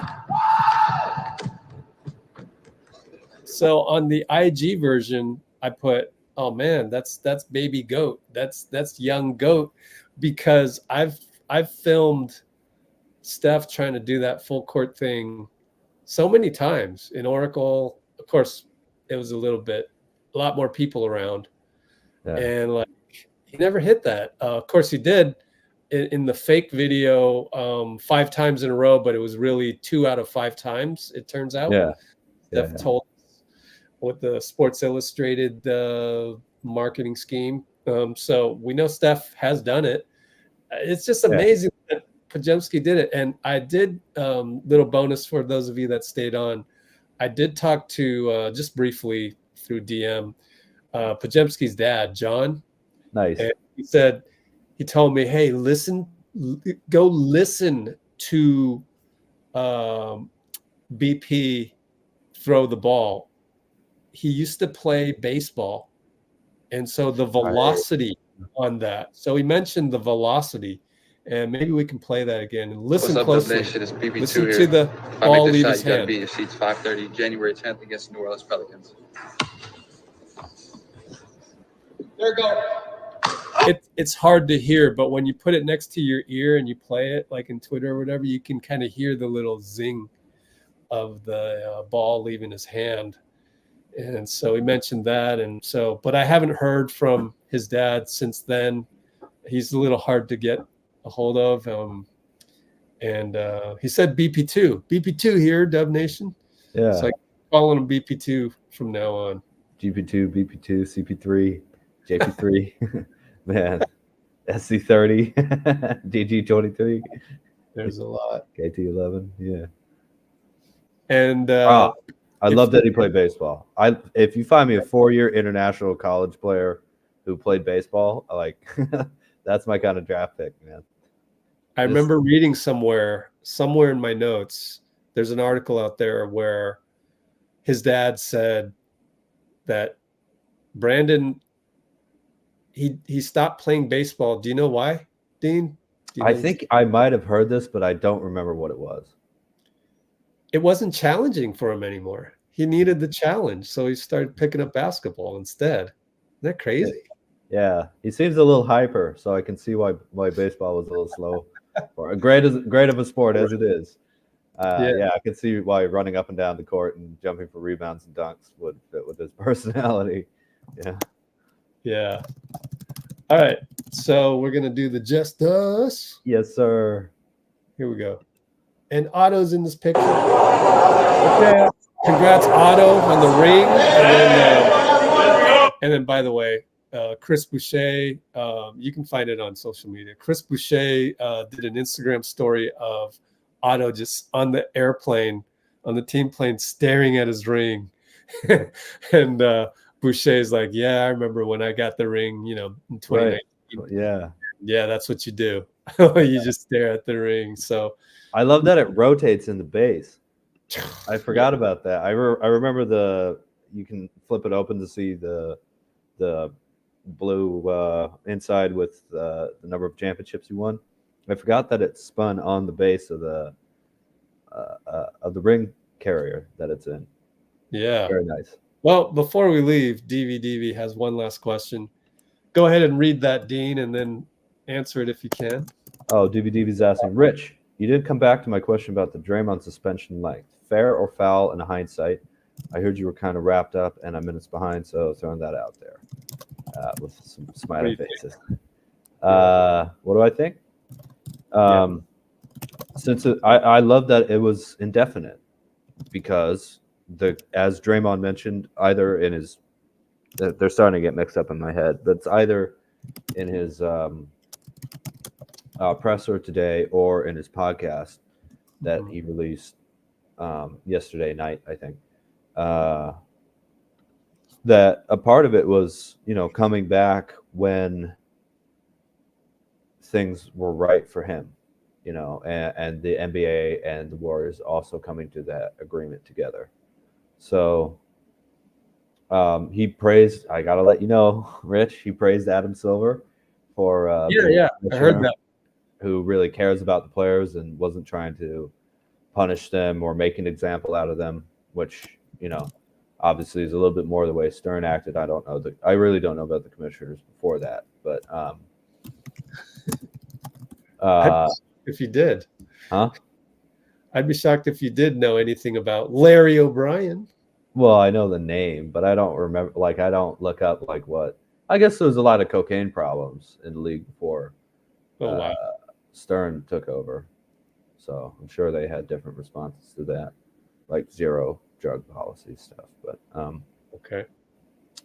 But either way, in terms of the suspension, Draymond has to do it now. But if the NBA didn't treat Draymond like John Morant flashing a gun again, playing with it like a toy. They didn't treat him like that. They said, go, get help is a good thing for you now. Say yes. Oh, okay. You're going to help. Yeah. Let's get some help. And they can't keep him suspended, for the whole season or something, probably, because it just what he did wasn't deserving of that. But 12 games and yet also coming back with this feeling of a lot more cooperation and a lot more openness and a lot more humility as we're being forced to learn here this season. I thought that was really good, and there feels like less of a tension between look, the league, Draymond does some stuff, but the league's really focusing on him, looking at him, trying to get him. Now it feels like they're cooperating with him to really no, we want your career to be successful. And so that shift from the NBA is something that we really have to be appreciative of. And if you're only looking at the Nurkic thing, 12-game suspension is more than enough for that. Considering it was a 5-game suspension for the Gobert thing. So I'm hoping that everybody gives Draymond the opportunity to show the growth that he has said he's dedicated. Not that's already happened, but that he's dedicated to getting to. All right. Well, I know we can compare to someone in the comments in the channel mentioned, one of the community posts mentioned that Miles Bridges didn't even get that much, and etc. But I don't think we can compare. This just so happens that this is what it is, and I don't know that it helps us to compare the amount of games here to whatever.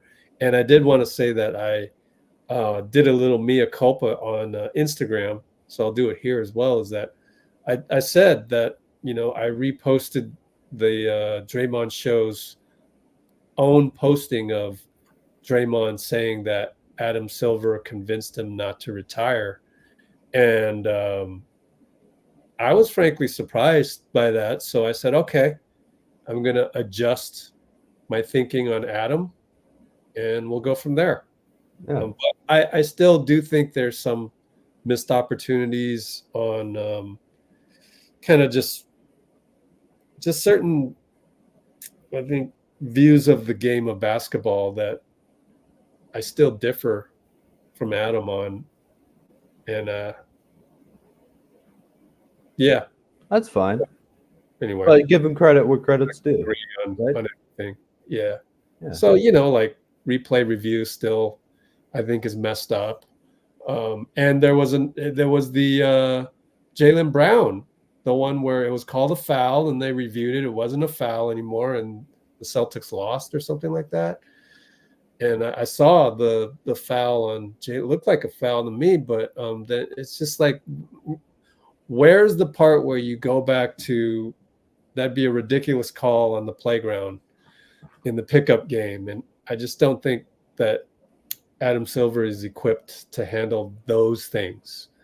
And it just so happens here that Draymond is stepping over a line that even in the hood we wouldn't want, in a pickup game, a guy to sort of retaliate on a little bit of physical play, Nurkic, and swing and accidentally hit him in the face type of deal, or maybe not so much accidentally, but just there's something else going on where you just went a little extra there. We wouldn't even want that back at Civitan Rec Center in Saginaw. So there was definitely a line that was crossed, and so had to take a look at it and everything. But I still think there's some certain elements of Draymond that come through culturally, and unfortunately, those things are going to be frowned upon. I think it's sometimes okay to pick up a technical, to be really mad, and to, tell the ref, today you suck, and get a T for that. So I think there's going to be. That's not been Draymond's problem, though. They never suspended him for that. They suspended him for the flagrant fouls, Right. But then people are going to think, and then now also the strategy of the Warriors is don't talk to the refs, Draymond, and hopefully everybody else. Yeah. Oh, and the team really should be more protective of him. Like, we're going to protect Draymond out there because he's our enforcer still on the court, but we're also like,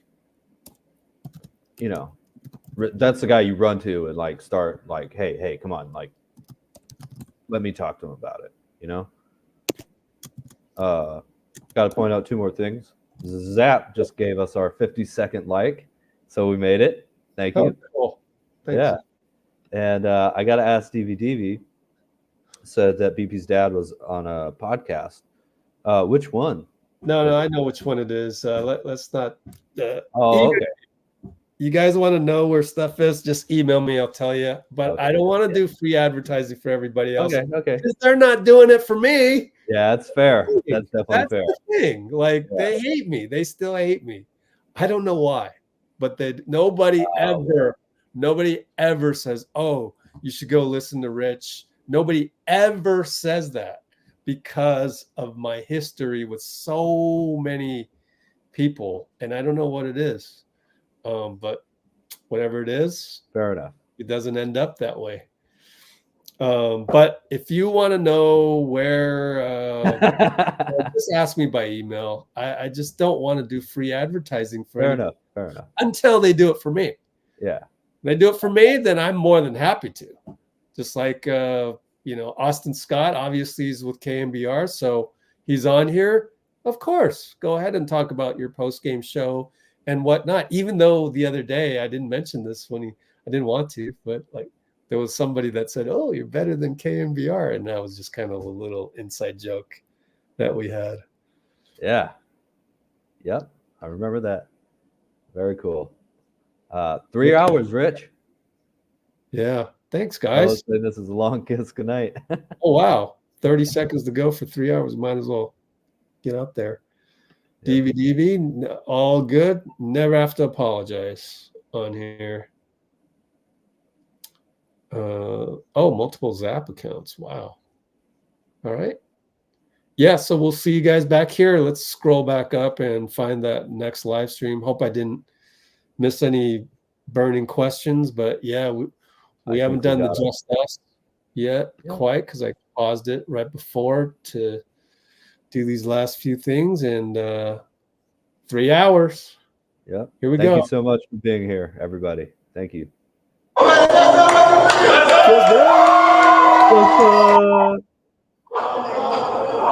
right. Thank you, Dean. Thanks, sir. See you soon. See you today. Yep. See you later on today. 16 hours. All right. Take care, everybody.